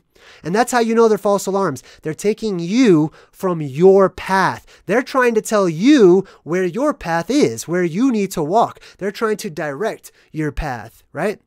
That's how you know they're false alarms. You are a trailblazer. You are an explorer. Your path is unique and it is your own. So whenever you have those talking heads, which is what these are, when you have these talking heads out there telling you how to live your path and what the right way is and what the wrong way is, etc., beware, be cautious. Could be a false alarm. Also, they are talking living rocks, okay? So this also harkens to mudfossil theory. Mudfossil theory basically states that much of the ancient world that is now rock used to be alive. It used to be something different until that plasma came in. This is my part, right? But the plasma comes in and petrifies many parts of this world. It electrocutes them and shocks them into becoming rock-like, which is what the story is of the ancient titans, the large giants of the world. They were all, pretty much, most of them, were all petrified. Well, here we have giant rock faces that are petrified, right? And we listen. Anyways, let's move forward. All right, so they get into another part of the Labyrinth. By the way, there's going to be a lot of other symbols that I didn't include here. Like, you know, every time they go from one cutscene to another, one part of the Labyrinth to another, that's them exploring different realms, different places. And there's always some sort of a conduit, whether it be a bridge or a ladder or a hallway, right? They're always showing you these symbols to let you know they're changing realms. They're changing worlds. They're in different places. Of course, we've got the obelisk once more, but this time they're in more of a garden type part of the Labyrinth. This part reminds me of the Labyrinth that was in Alice in Wonderland, where they were painting the roses red. Remember that? We're painting the roses red. We're painting the roses red. Not pink, not green, not apple marine. Anyway, sorry. All right, so this is where she meets Ludo. Ludo is this huge, horned, furry monster, right? This giant animal type. For me, he's an animal type Fantazoid, okay? He's a chimera or chimera class Fantazoid. Possibly. But anyhow, he's a big, huge monster, and she's using this as her opportunity to not take things for granted. Hoggle hears Ludo screaming, and Hoggle's terrified. He takes off, right? Well, this is actually somebody who is in need of help, right? This is not some big monster to be feared. Look at all these guys. These are bullies going around picking away at Ludo, trying to hurt him and torture him. Well, check this out. Here's some more rock symbolism in the movies. The rocks are alive. There is life to the rocks. Crystals. People have already run into this all over the place. We know crystals save information. They can retain information. They can retain vibrations, right? So Ludo calls out to his brother rocks, and Sarah picks him up and starts throwing the rocks at the bad guys. She uses the rocks as a weapon. Well, I find the symbolism in my life to be that rocks can be used as a weapon against our mainstream academic type of a world, because the rocks are crying out. The rocks are calling to us. The rocks are speaking to us, and they are evidence and proof of a past world, of our history. Because if that world was petrified, then it gave birth to the Stone Age, or the Age of Stone, the Age of Rock. So by picking up the rocks and wondering if they're not just rocks, we might just get a glimpse into our future and to our far past. So anyhow, she walks up to Ludo. Here's some more imagery, right? You might not even think about it, but he's upside down. She is right side up. Or, depends on your perspective, maybe he's right side up and she's upside down. Either way, they have, once again, as above, so below symbolism. The upside down versus the right side up. The two opposing worlds to one another. So he joins her in this world where she is, and he literally falls from the sky. Okay, so he represents one of the gods, one of the Fantazoids, etc. Plus he has horns as well. Let's see here. Let's move forward. All right, so now they get to the knockers. Remember when we first started, we were talking about the origin of the word goblin and how it's related to cove and kobolin and all these other words. The other one was knocker. It means knocker. Goblin means knocker. Here we have goblins that literally are knockers. She comes to another fork in the road. Are you going to go left or are you going to go right, right? So they talk to this knocker. He can't hear. This is interesting, right? I see a lot of this see no, speak no, hear no evil type stuff in the movies, directly related to the post-apocalyptic world. And being careful when those Fantazoids or those monsters or those great beasts of old enter into our world, you know, to be quiet, to be silent, because possibly those Fantazoids can't see too great, but they can hear real well, right? Anyway, that's just speculation about the upcoming Fantazoid invasion. But here we've got the knocker, who also represents the goblins. Knock and the door will open, right? That's actually a quote directly from the Bible. Jesus basically said, knock and the door will open, right? If you seek, you shall find. Just knock and it'll be opened. You have to take a step forward to begin the journey of 1,000 steps, or however that goes. And that's what she's doing. Knock, ask, you know, look for these things. Don't give up on life. Go walk out your dreams. Then they cut to another rock, another face in the rock. Once again, this face, I didn't clip all the different instances, but this face is seen about 7 times throughout the entire movie. Thank you, Rue. You're very kind. So we've got a rock face. This is mud fossils, right? This is the symbolism of the mud fossils.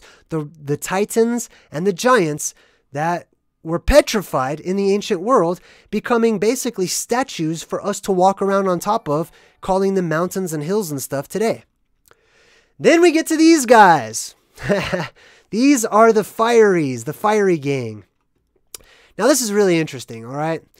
First, she goes into the forest, or the haunted forest, if you will. Just like in The Wizard of Oz, there's always the forest or the haunted forest that you have to walk through before you get to the North Pole.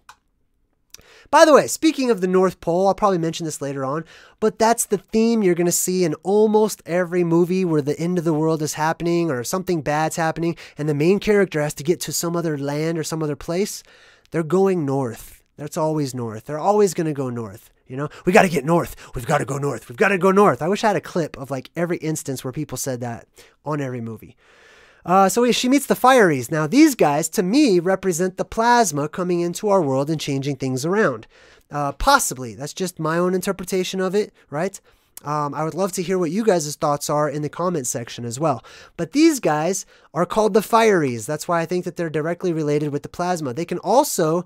all their body parts are interchangeable. Of course, they also have the red eyes, the plasma eyes, right? Their body parts are interchangeable, just like the plasma, just like the Kraken. You know, you cut off one head. I don't know if that's the Kraken, but either way, you cut off one head of the Hydra or the serpent, right? And another one grows in its place and it splits into 2. Same thing with these guys. They can split, just like the plasma splits. All right, so let me read this song real quick. This is a very cool song when you listen to it and you don't pay attention to the words. All right. Now let's pay attention to the words. Okay. He says, don't got no problems. Ain't got no suitcase. Ain't got no clothes to worry about. Ain't got no real estate or jewelry or gold mines to hang me up. Right. He's talking about like, hey man, I don't have all that material stuff. I don't really care about it. I don't have problems with that. I just throw in my hand with the chilliest bunch in the land. I wonder why they're called the chilliest, right? Because chilly to me means cold, but these are the fireys, and they dance around the fire. Really interesting, right? Probably because those beings that come down, they're from the ice, right? They're the ice giants. They're the ice gods or whatever, right? They're from the cold areas. Also, those beings who are the Fantazoids that I talk about, not terrestrials, right? We are terrestrials.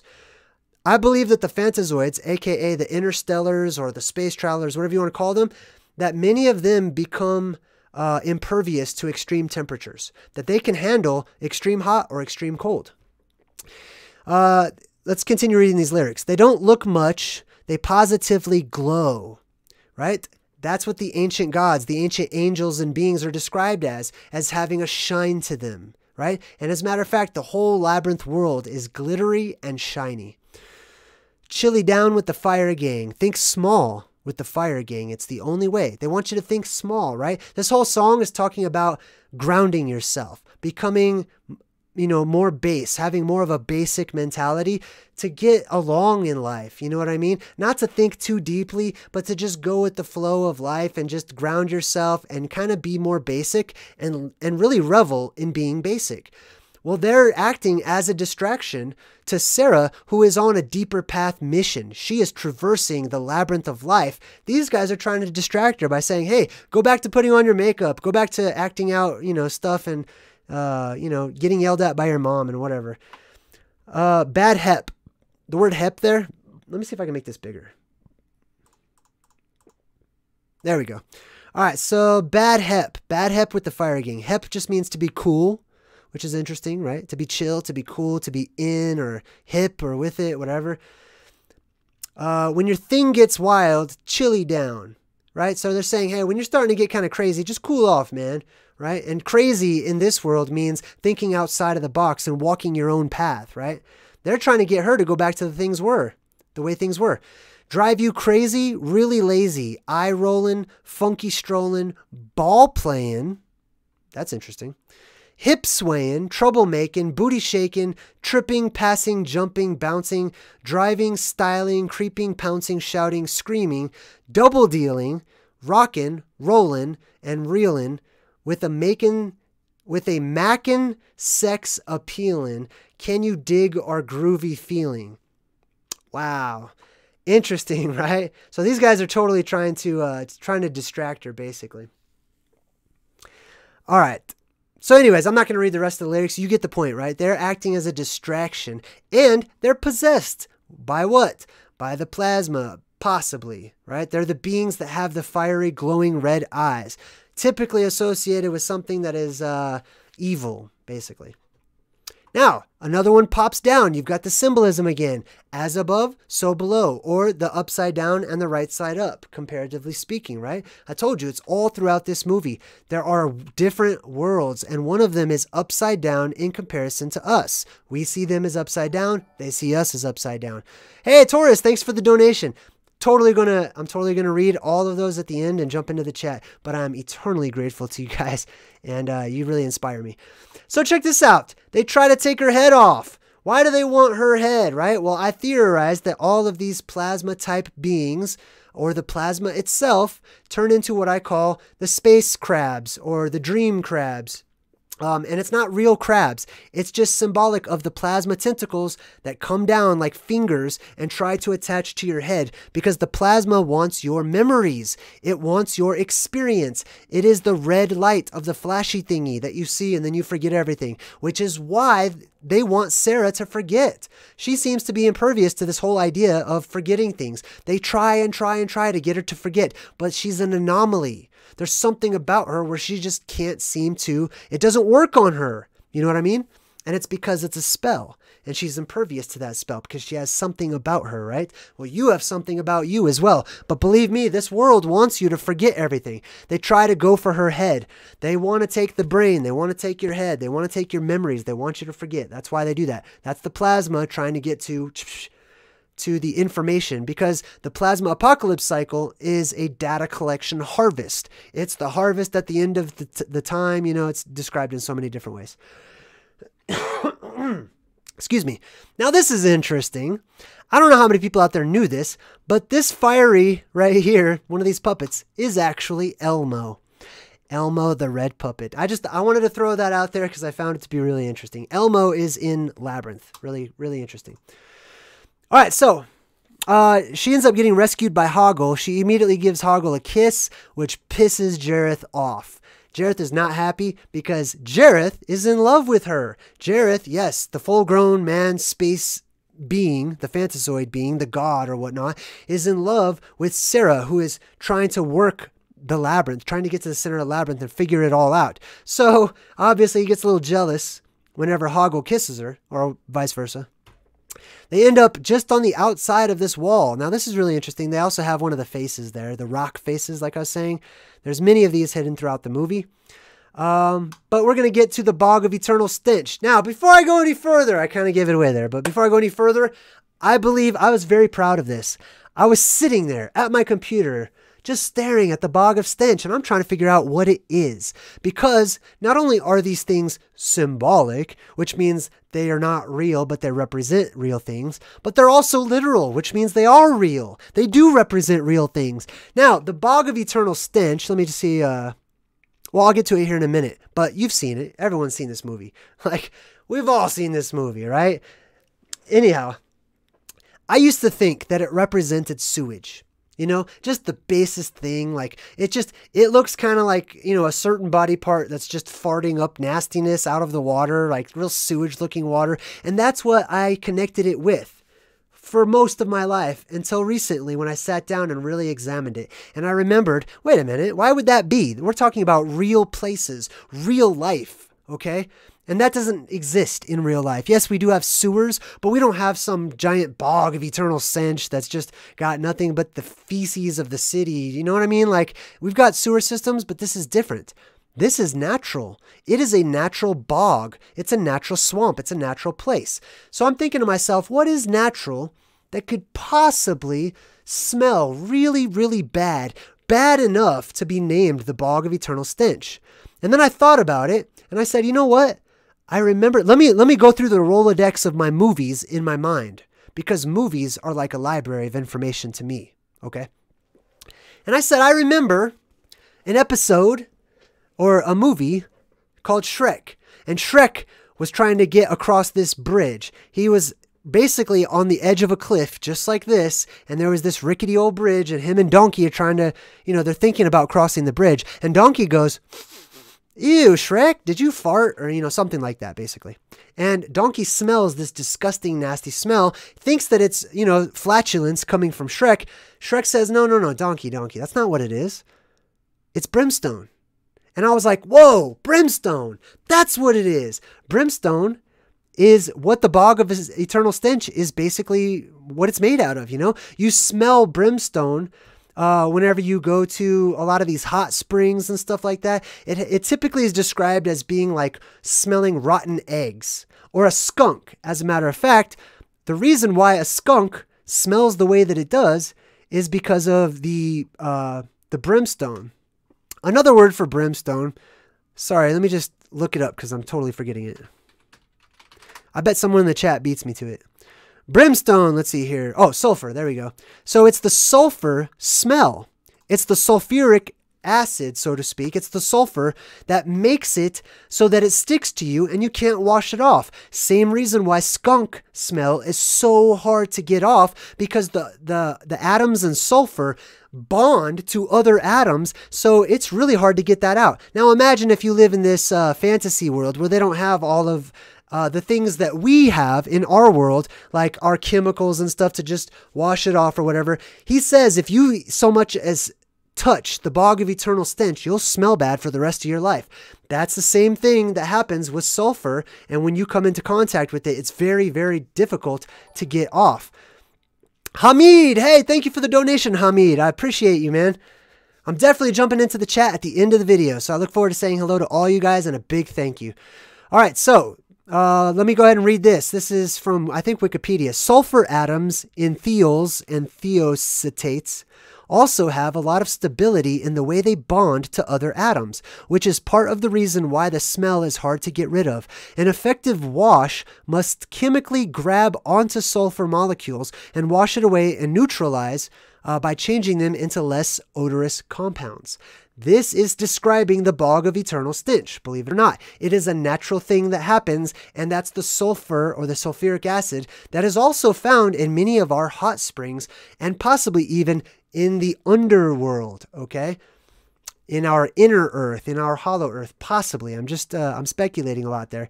So we go down into the bog of eternal stench. They end up surviving, you know, they're down there. They don't touch it. They're really careful not to touch anything.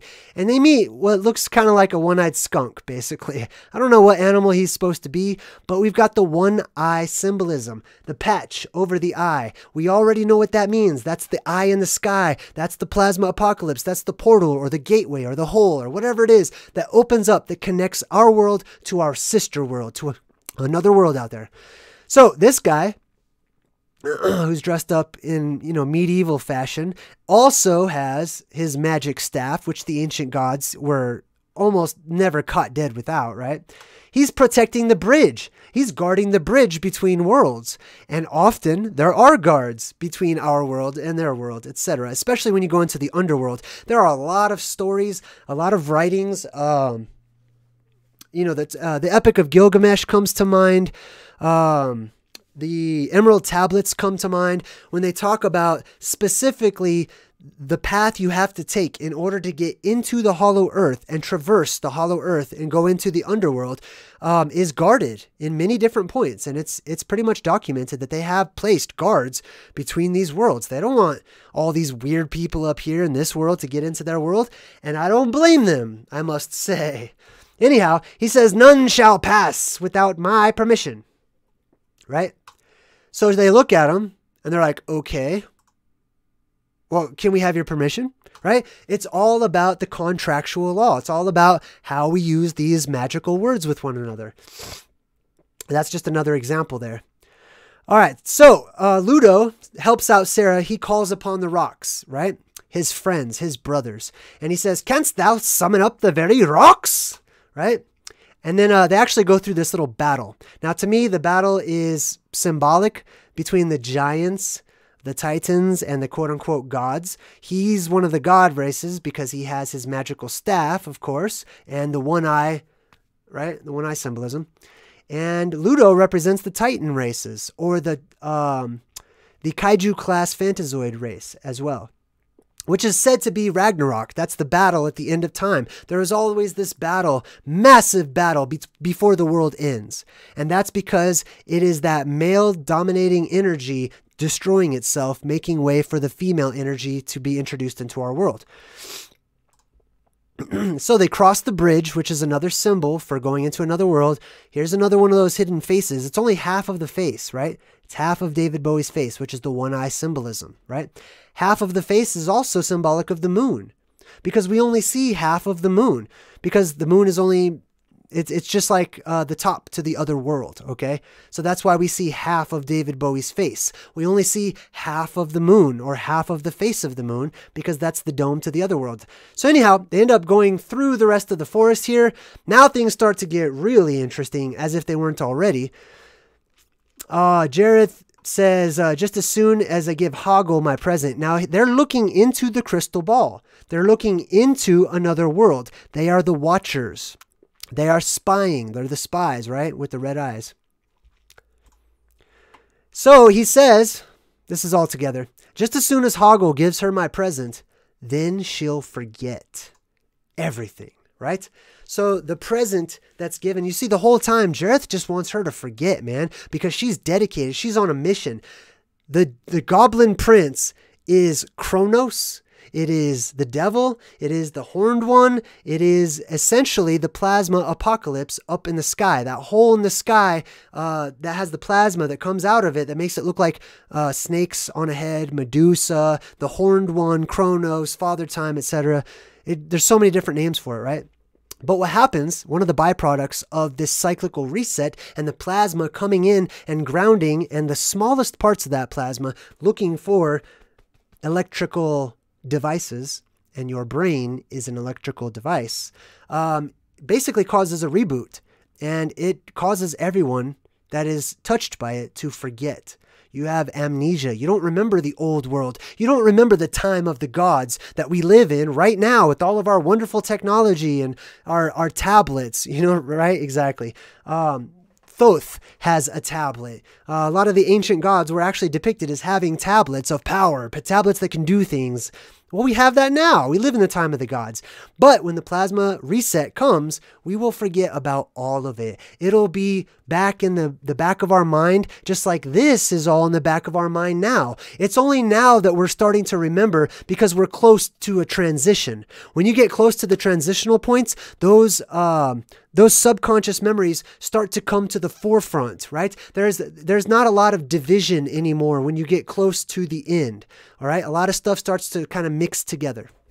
Anyhow, let's move forward. So now, basically Hoggle just drugged Sarah, okay? And she eats this worm, this caterpillar or whatever it was that's inside of this peach thing, and she starts to hallucinate. At least you think she's hallucinating, right? I'm not so sure. But they show her immediately within one of these bubbles.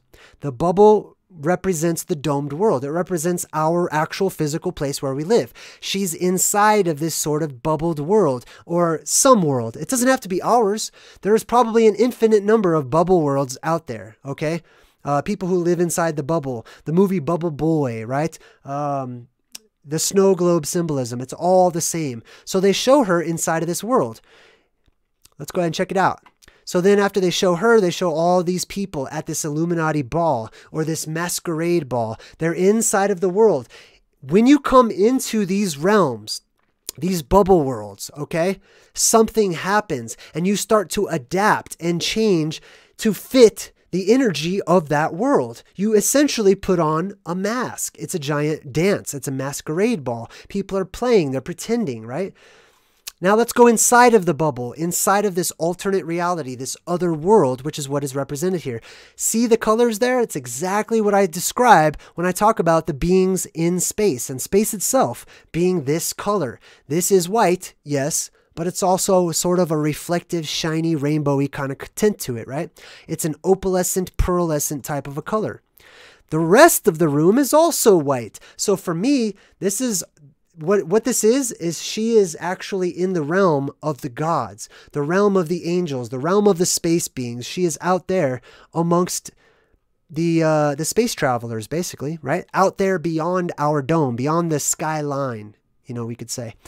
So you see all the pearls hanging down everywhere. They're going to be all throughout this scene. That's the reason why they have the pearls in the movie. It's symbolic of that color. It's symbolic of space itself, because space is not black. Okay, I don't think it's black. I found a lot of evidence that suggests to me, remember, we live in the upside down. We live in the opposite world. So if we're told, yeah, space is black. Look, you can look up and see space is black. No. The sky is black. Okay? We live in the dark. This is the dark world. Someone's put a bowl over us. There's no light in here. So an artificial light was created to light up the world. Even when it's nighttime, there's still light. There's still light out there, and it's not from the quote-unquote stars. Some of it may be, but it's still light. Right? And we need that light. Otherwise, we'd be in complete darkness. Space, I believe, is the exact opposite. Now, they cut to the scene of Jared. She's walking around. She's looking for Jareth. And for a split second, they just show this scene. This girl's holding a mirror to one side of his face. This girl's holding a mirror to the other side of his face. He is in between these mirrors, which suggest they're in space. They're in between worlds right now. Okay, so the mirror represents the highest, hardest glass ceiling, the reflective surface that is the covering to these worlds. He's in between them right now, which is the movie director's letting you know this is taking place, quote unquote, out there in space. He's in between the worlds. He's a world traveler. Now, I thought this was interesting. They have all this stuff in here, man, that they did not have to include in the movie. It doesn't do anything, right? Like this box.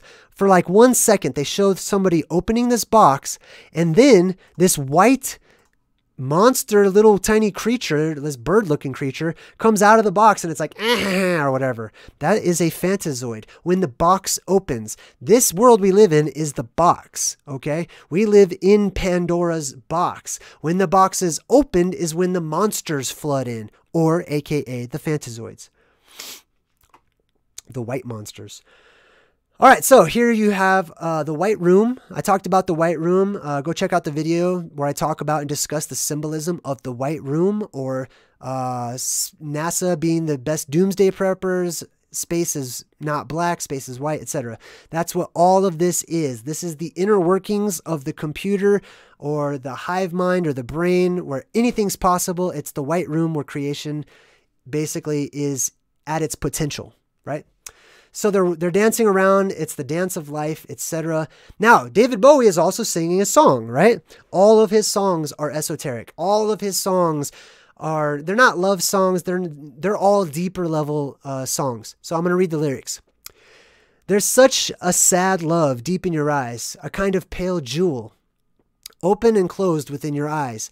I'll place the sky within your eyes. Now listen to this. This song is actually very important. I'll place the sky within your eyes. Okay, think about that. There's such a fooled heart beating so fast. That's her. She's fooled, right? In search of new dreams, a love that will last within your heart. Sarah is in search of this new dream, a new place, a new paradigm, basically. I'll place the moon within your heart. Why, oh why, is there so much moon symbolism in this movie? Why do they talk about the moon? Because it's the inverse of our world. It is the sister world, right? It's the upside down compared to our world and vice versa, right? The moon is another realm. It is another place. It's hollow. It's not a full ball, right? We see one face of it all the time and it's full of other beings. I'll place the moon within your heart. He's saying, I will make you desire to leave the labyrinth and get to the other world. That's exactly what's being said here. And that's the theme in so many other places. So many other movies and television shows and stuff. I'll place the moon within your heart, right? As the pain sweeps through, makes no sense for you. Every thrill is gone.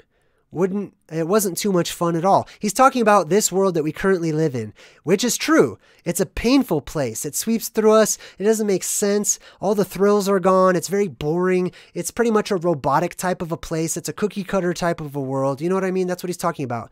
And then he says, but I'll be there for you. I'll be there for you as the world falls down. Well, the world will fall down because the sky itself will fall, right? Just like is saying, hey, Joseph Baker, thank you, man. I appreciate you. Just like how Ruel, she sings that song for James Bond, let the sky fall, right? The sky falling down is not a foreign concept, nor is it a metaphor. It is very much literal and actually happens during this reset that we go through. Our sky, a part of our world, will come tumbling and crawling down. Or falling down, I should say. So he goes, let me just read the rest of this here. Let me make it a little bigger so you guys can see it. All right. How do I do that? There we go. He says, I'll paint you mornings of gold. I'll spin you Valentine evenings, though we're strangers till now. We're choosing the path between the stars.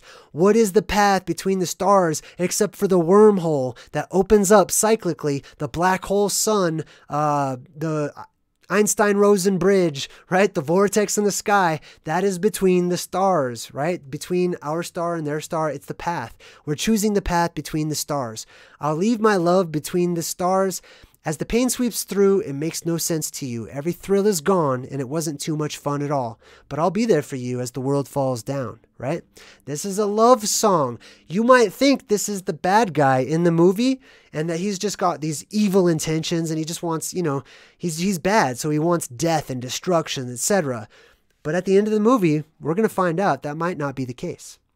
All right, let's move on to the next picture. So, the clock strikes 13 in this, dream she's having or whatever. She's trying to get out of there. She goes to the very edge of this world, and behold, it's basically made of glass, right? Just like you would expect if somebody was running around inside of one of these, right? You got the flat surface or the ground, and then she comes to the end, which is the wall. the wall made of glass or ice or whatever it's made out of. And she's trapped. She's stuck in here. So what does she do? She grabs a chair and breaks the ice, or she breaks the glass barrier that separates her and the other world. She wants out. This is interesting. The moment she breaks the ice, all these dancers in the background fly. They start to float upwards.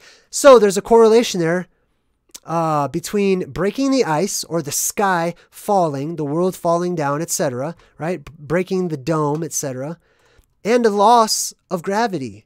So, like I said, when I talk about the plasma apocalypse, it might be that we go from 5G to 0G. I don't know why. I just like saying that. It's fun.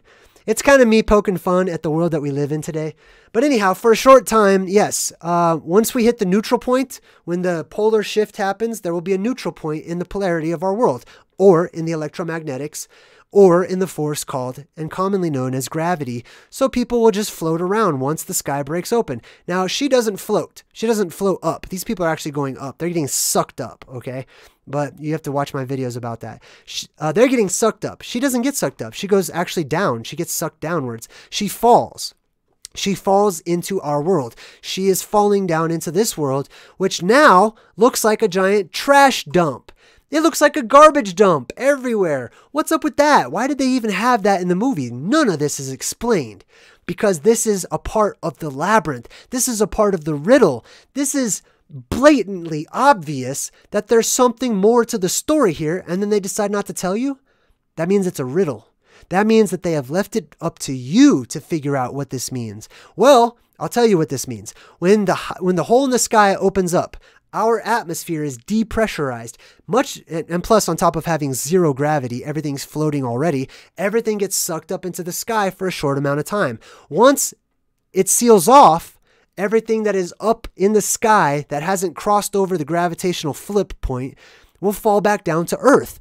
Our entire world will be full of junk. All kinds of stuff all over the place. And nature will do its job at, rotting it all away and getting rid of it and turning much of it into stone or whatever. But this is a garbage dump world, which will develop into a cargo cult mentality. That is the survivors, or the arrivers, those who, arrived, just like Sarah just arrived. They go through all this stuff. They're going to go through your trash. They're going to go through all this stuff because these are all now relics. These are relics of a time forgotten. People have forgotten about it. They don't remember what all this stuff is because the plasma came down, rebooted their mind, and now they don't have any memories of it. They're going to sift through all this garbage, maybe even making trinkets out of them, maybe even turning some things into religious symbols of a time of the gods, etc. This is the cargo cult world, the trash dump world that she falls back down into after the sky breaks open, right? All right, so basically she took a bite of the forbidden fruit, and now she looks around at the world that she's used to seeing, and she realizes it's all junk. It's all garbage, man. My eyes have been opened. None of this stuff is important, right? All these trinkets that we have all over the place, all the way that we thought the world was, it's useless. It's mindless. It doesn't have any substance to it. There are greater and grander things in life. She looks around the world and she just sees junk everywhere.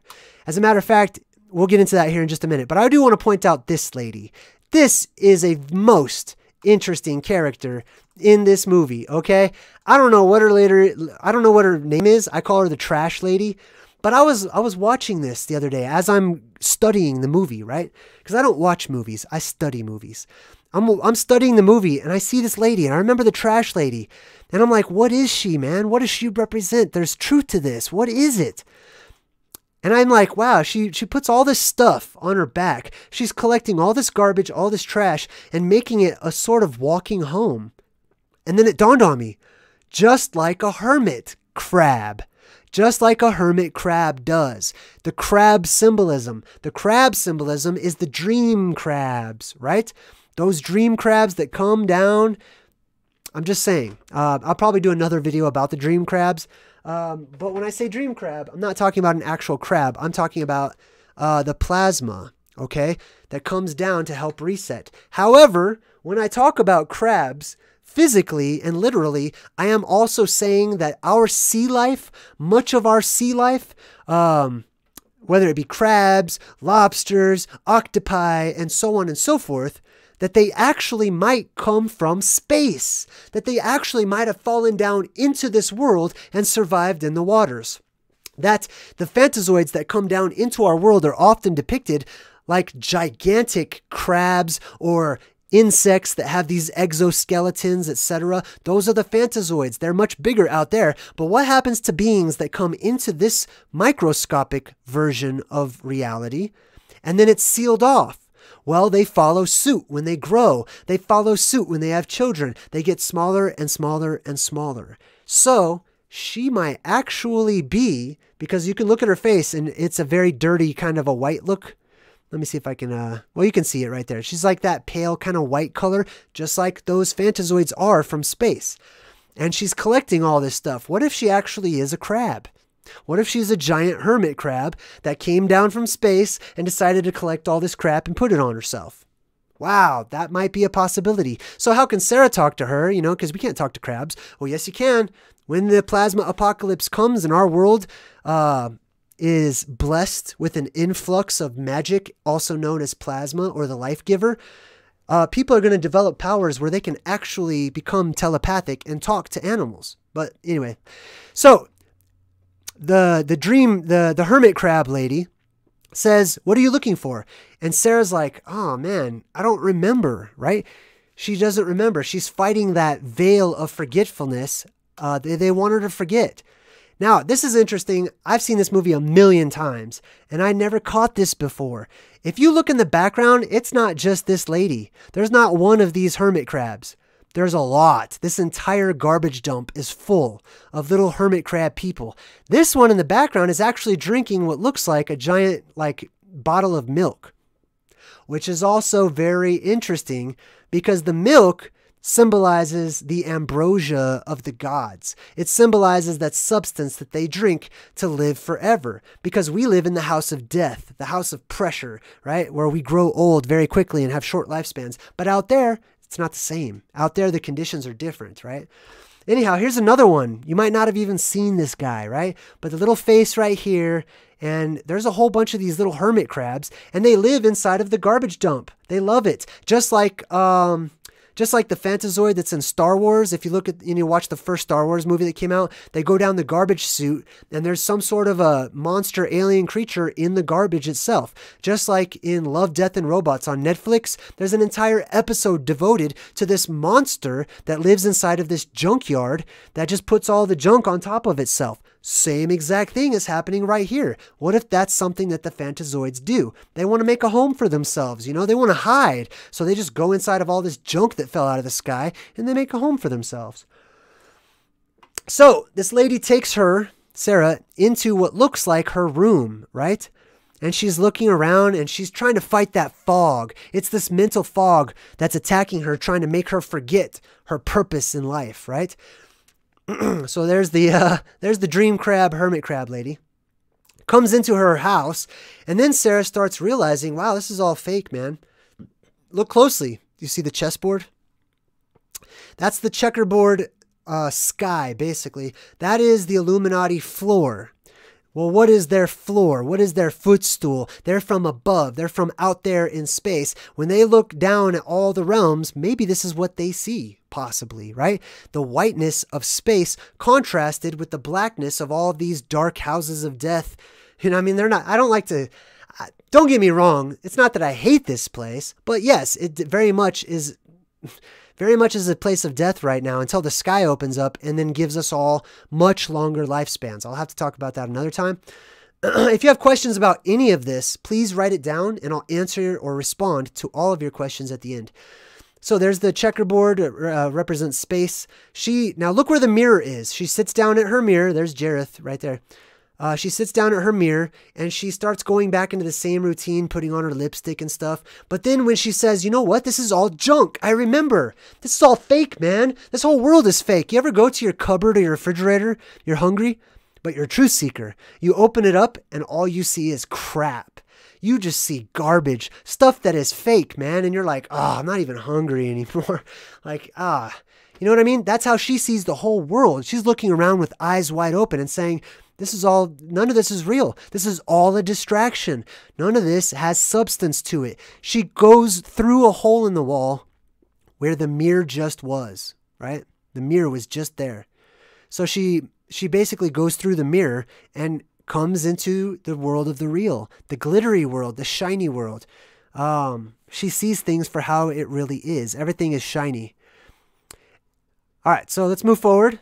Now, they get to the Goblin City, okay? After this long trek, they finally get to the Goblin City. Immediately, you've got some Titan giant symbolism, right?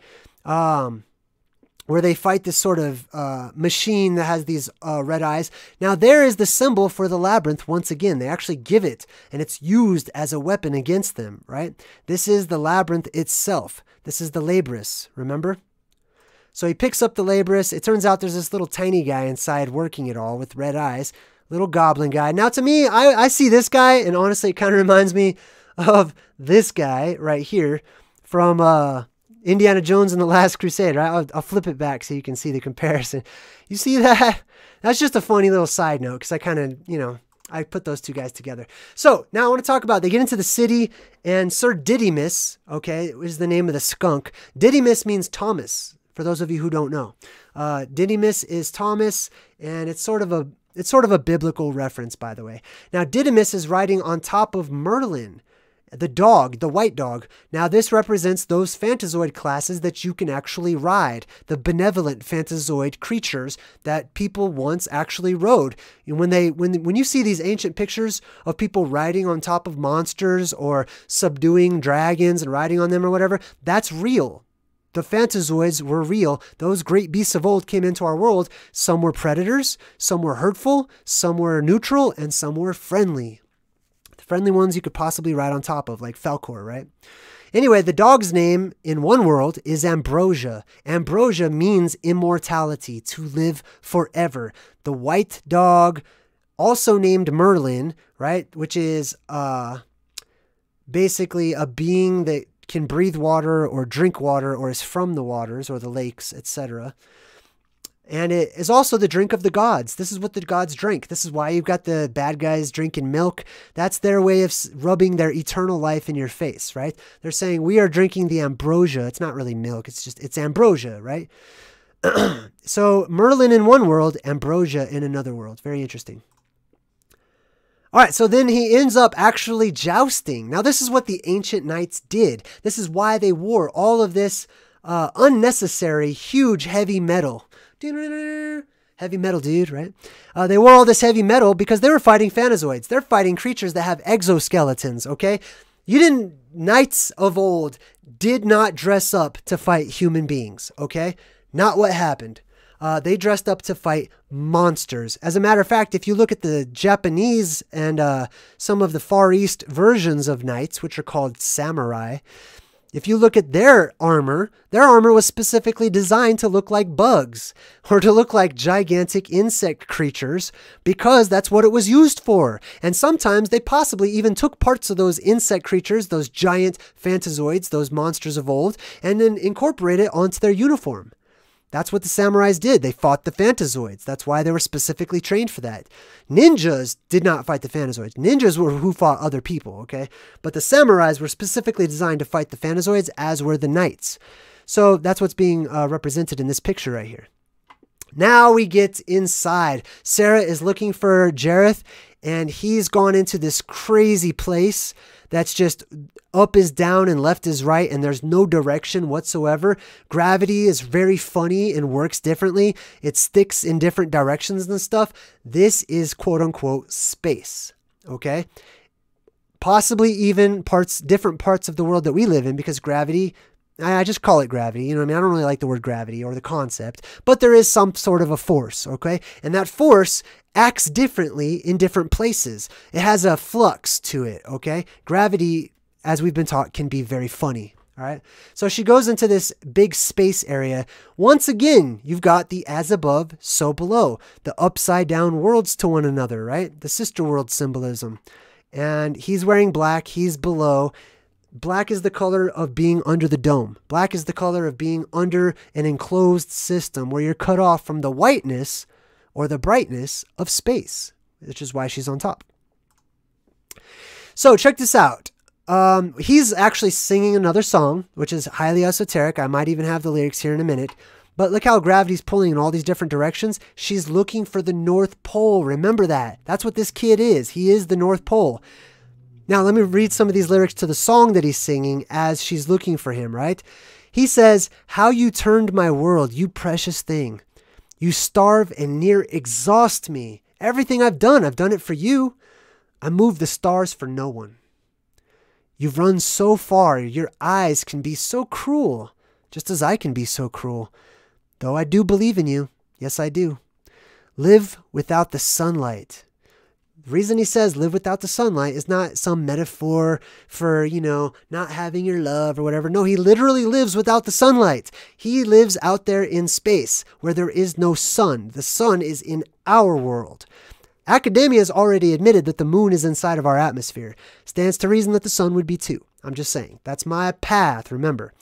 All right, so he's rooting for her. He is her biggest fan. He's saying, I do believe in you. I live without the sunlight. I love without your heartbeat, because he's in another place. I can't live within you. Do you see that? Not without you. I can't live within you. That is the plasma that wants to come in and possess and cohabit with corporal beings. Okay? At least that's my take on it. That's the plasma. I can't live within you. Anyway, so he sings that, right? Very interesting. All right, so let's move on. Now, she sees Toby. He's way down there, but she's got to jump, man, and it's far. She basically takes a leap of faith. Let me go ahead and let me move this picture so you can see the words here. Boom.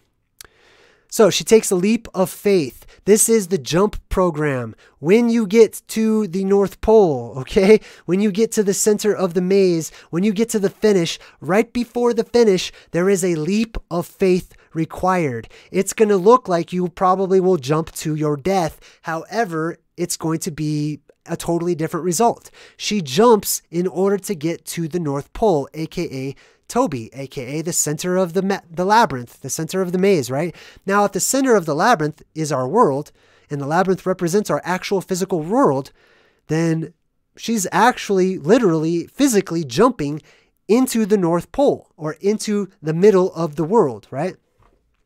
So I find that to be really interesting. Let me go ahead and lock that so it doesn't move.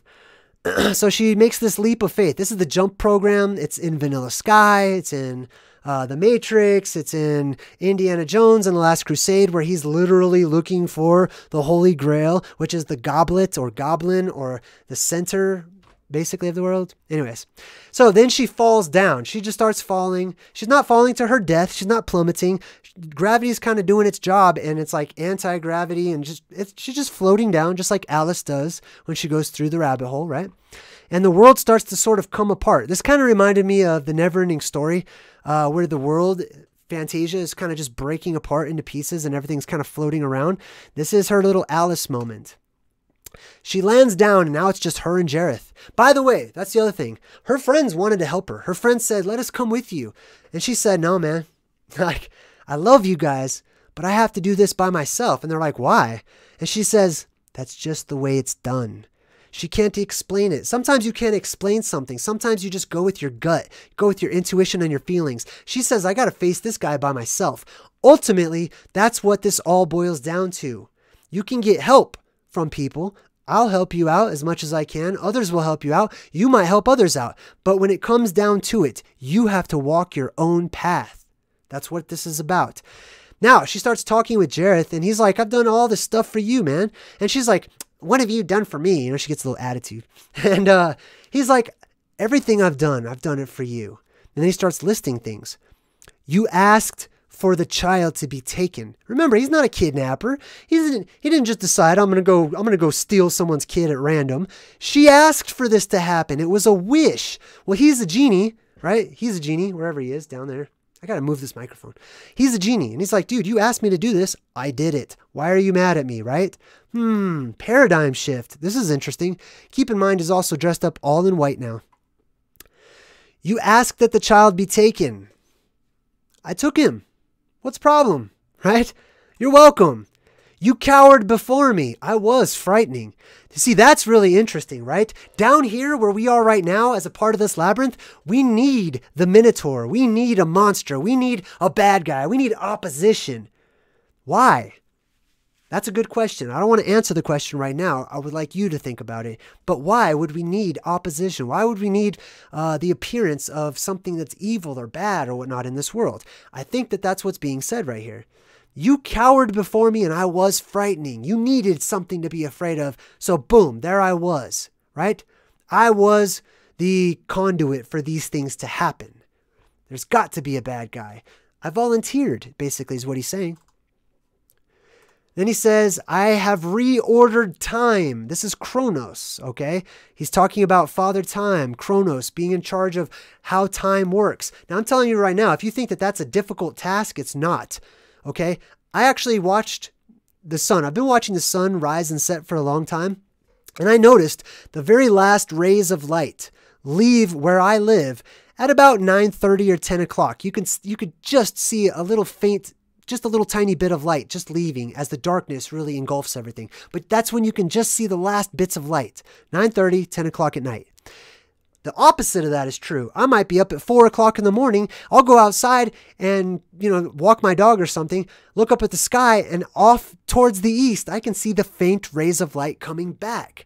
Well, that's not 8 hours, is it? The days are shortening. Time is shortening. Time is speeding up. He literally speeds up time in the movie, which is what's happening to us right now. It's just that people are not paying attention. People are trusting in the internet to update their clocks and stuff. And that means you're trusting other people to tell you what time it is and how fast time is actually going. Time's going pretty quickly right now. He said, I've turned the world upside down. Upside down. We live in the upside down. This is the upside down world. This is Maui. Like how in the movie... what was the movie? Moana, Disney's Moana. Maui is the Promethean character. He's Prometheus. He is the devil. He is Lucifer or whatever. And Maui looks at Moana and she's like, we blame you for everything.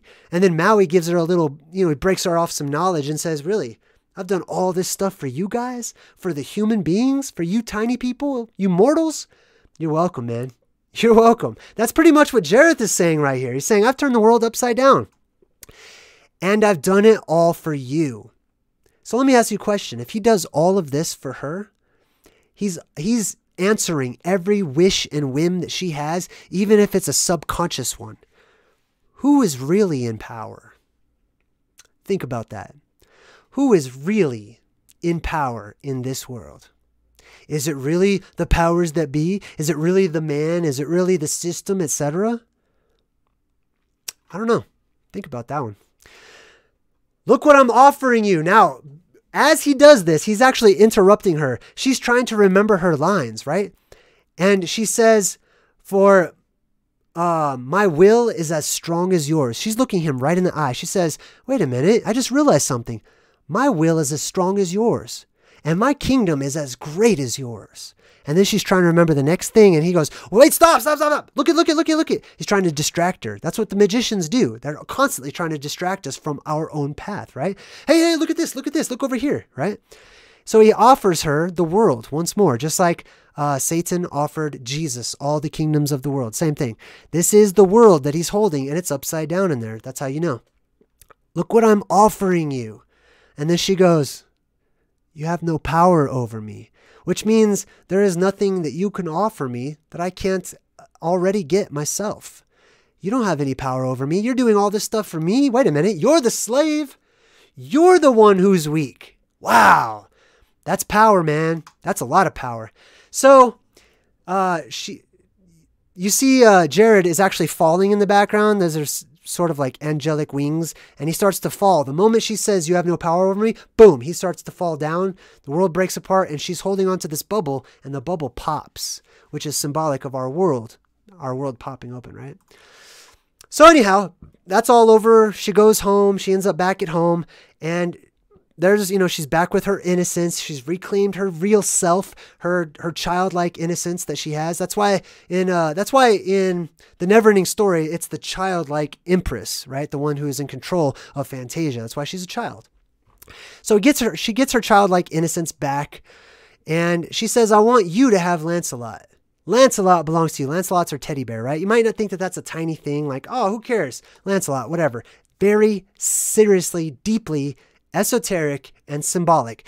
Lancelot is one of the best of the Knights of the Round Table, right? Lancelot was said to have found the Holy Grail and guard it, right? He's the one who's guarding it. Whoa, wait a minute. The Holy Grail is allegedly at the North Pole.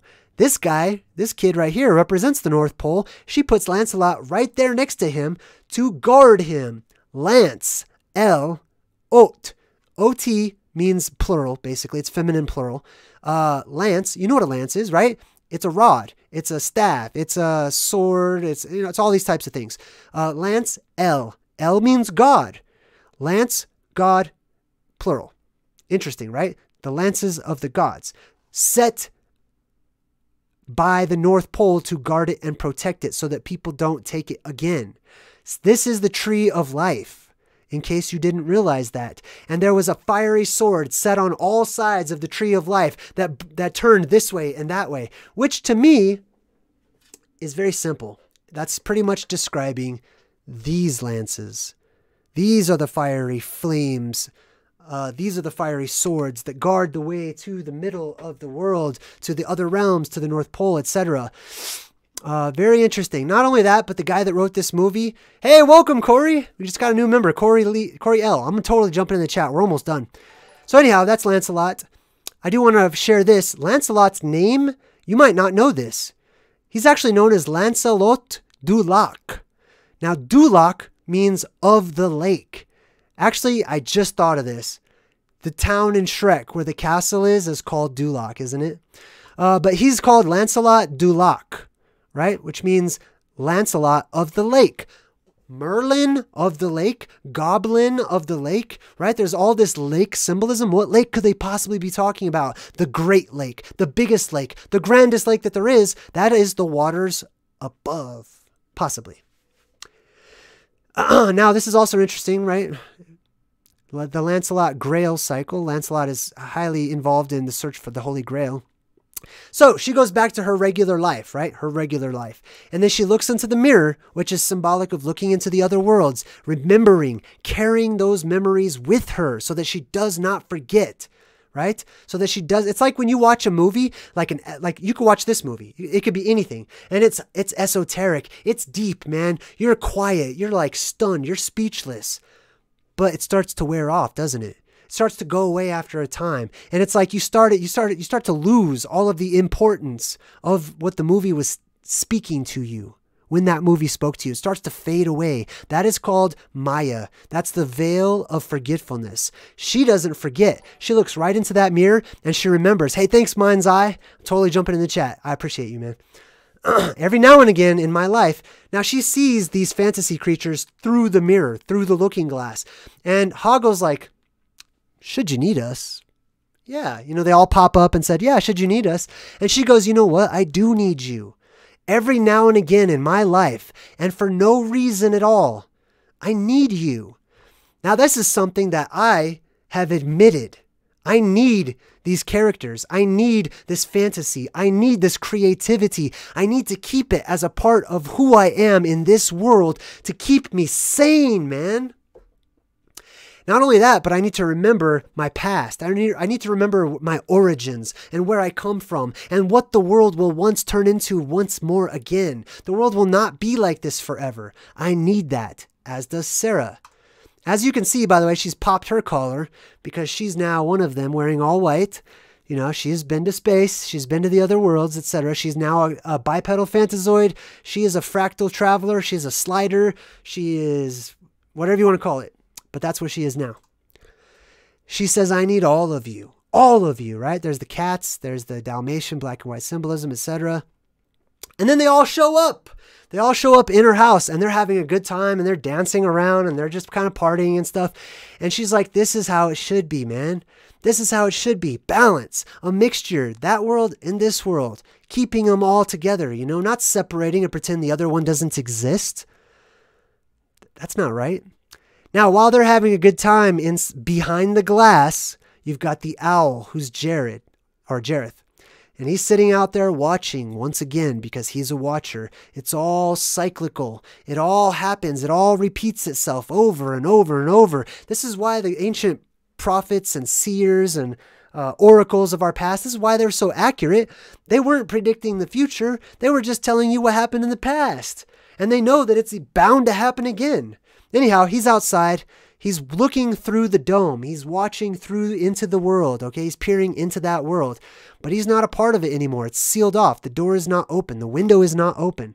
So what does he do? He flies back home. He flies back to the moon, to the other world. And that's how the movie ends. So, with that being said, that's my breakdown on the Labyrinth. It took me 2 days to go through all of this and to copy 170 different pictures. I hope you guys have enjoyed it. I do want to take a quick moment before I jump in the chat, and I want to welcome all the new members and say hello to everybody, as well as read the super chats. So we're going to start with these. Oh, how cool. All right.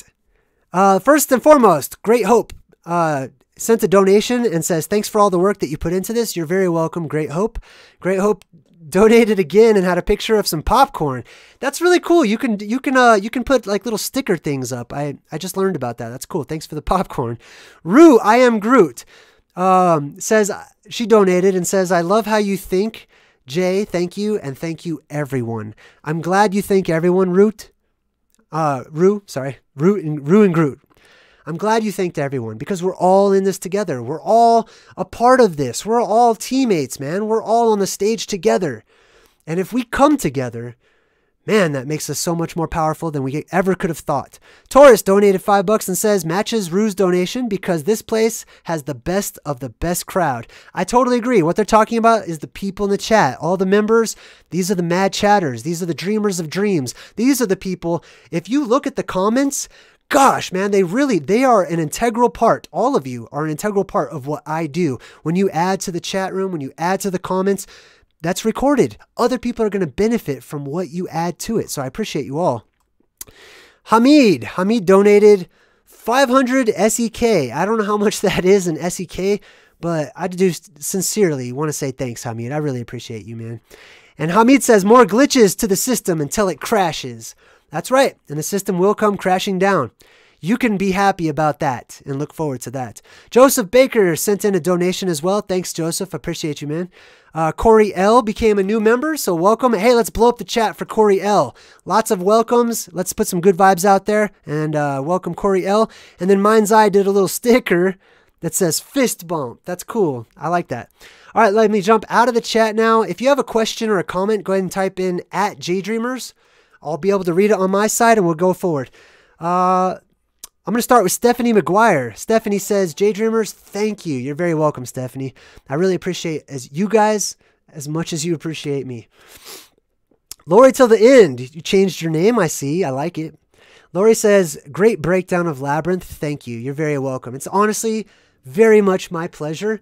One of my favorite movies out there. I'm going to try to make all the movies that I break down my own personal favorites, basically.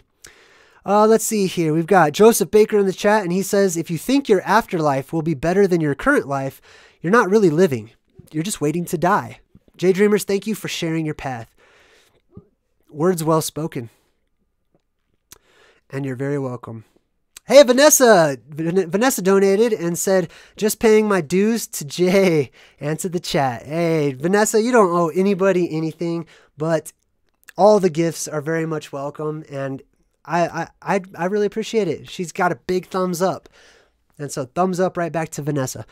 Let's see. Vanessa also says, JayDreamerZ, hi Jay, I'm still playing catch up, so forgive me, this newbie question, but does the upside down world have a red sky as well? You know, it depends on which upside down world you're talking about. There are a lot of upside down worlds. Now, the world that's directly connected to ours, that is on the other side of our sky, I think possibly that's the moon. And yes, I believe that we switch skies. When our sky is blue, their sky is red. That has a lot to do with the direction that the light is flowing in and the direction of the electromagnetics. We all know we're going through a pole shift right now. That is a polarity shift, not a physical pole shift. It's a polarity shift, right?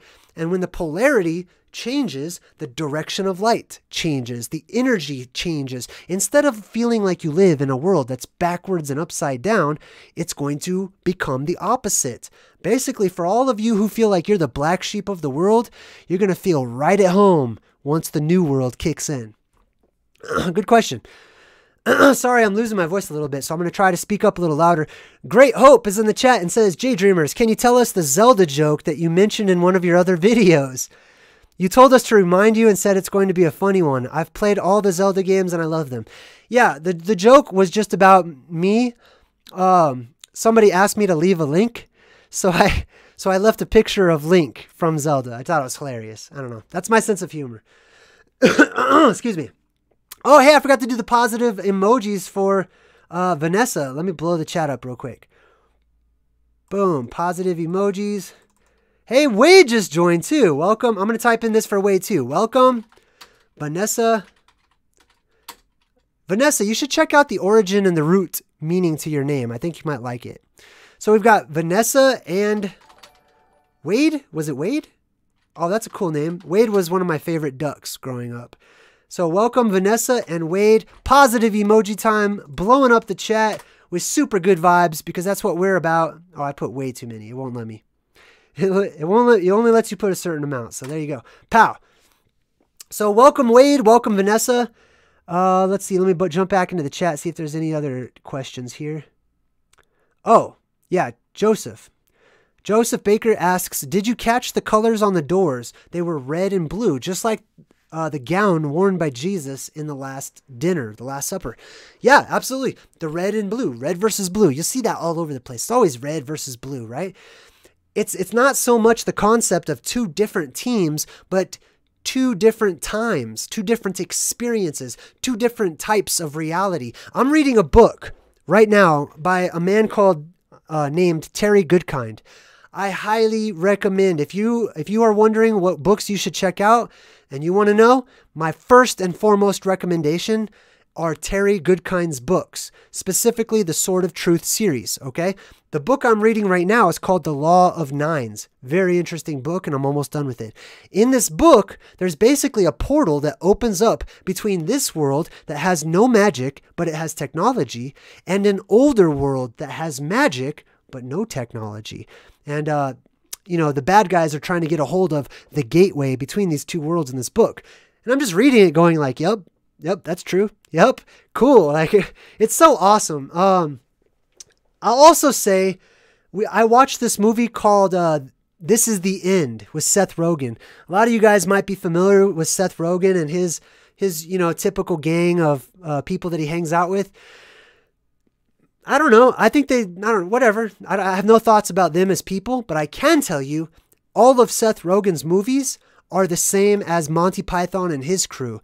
They take the deepest truths of existence, of life in this reality that we have, and they give it to you in the form of crudeness and baseness and jokes and stuff like that. The movie This Is the End, holy moly, all plasma apocalypse. Like, it's got every single element that I was talking about. Jenny and I were watching it, and I'm like, sometimes, honestly, I wonder if these guys are out there watching my YouTube channel, and they call each other up and go, bro, I've got a great idea for our next movie, man.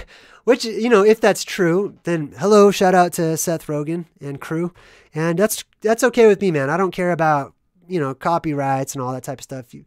But it's not my material. Anyway, we all know this. We all understand this. I'm just speaking it plainly instead of, not acknowledging the elephant in the room, basically. Let me jump back in the chat here. Sorry, I might have missed somebody. Hey, Cactus J2K. Oh, and London. Let me get London's first. London says the Dark Crystal, the Great Conjunction, is at hand. Yes, exactly. Thank you. That is the Great Conjunction that they're talking about in the Dark Crystal. Good point. The upcoming planetary alignment. They released that movie in the 80s, Truth in Films. Hey, good point, London. I appreciate that. That's a great one.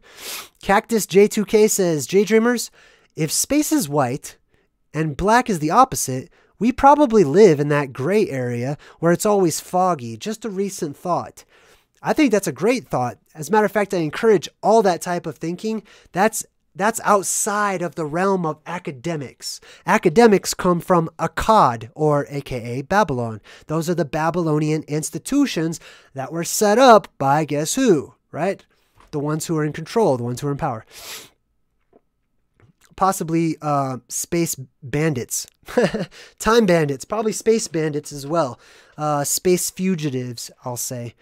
Okay, I think that's all the comments. That's all the questions that I have so far. If I missed any of your comments, I'm super sorry about that. I have a lot of videos to do. This one actually took me 2 days, which was a lot longer than I thought it was going to take in order to get set up for it. But I will be talking about the killer clowns, I think is next on my list, but I've got a lot of other videos to talk about. So, you know, I do a lot of live streams, and if you want to get notified, that's how everyone finds out about it. So, you know, I'm not a big fan of telling people what to do, but I am saying it will notify you typically, you know, sometimes, if you push the bell icon. So when I go live, and I'm going to start trying to give you guys more of a heads up. In the past, I just did it spontaneously, and I'm like, all right, I'm going live in 5 minutes, you know, but that wasn't enough time. So now I'm trying to give people at least, you know, a few hours ahead of time. That gives YouTube the time to send out all the notifications and stuff. I want you to stick around for the credits. I got a special credits to share with you guys this time. Go ahead and check it out. I'm going to go ahead and roll it. I'll see you guys soon. I didn't do the Sylvan Linings today, but we did this instead. So with that being said, I hope you enjoyed my presentation of the esoteric breakdown of the Labyrinth. I'm JayDreamerZ saying good vibes and goodbye. Until next time.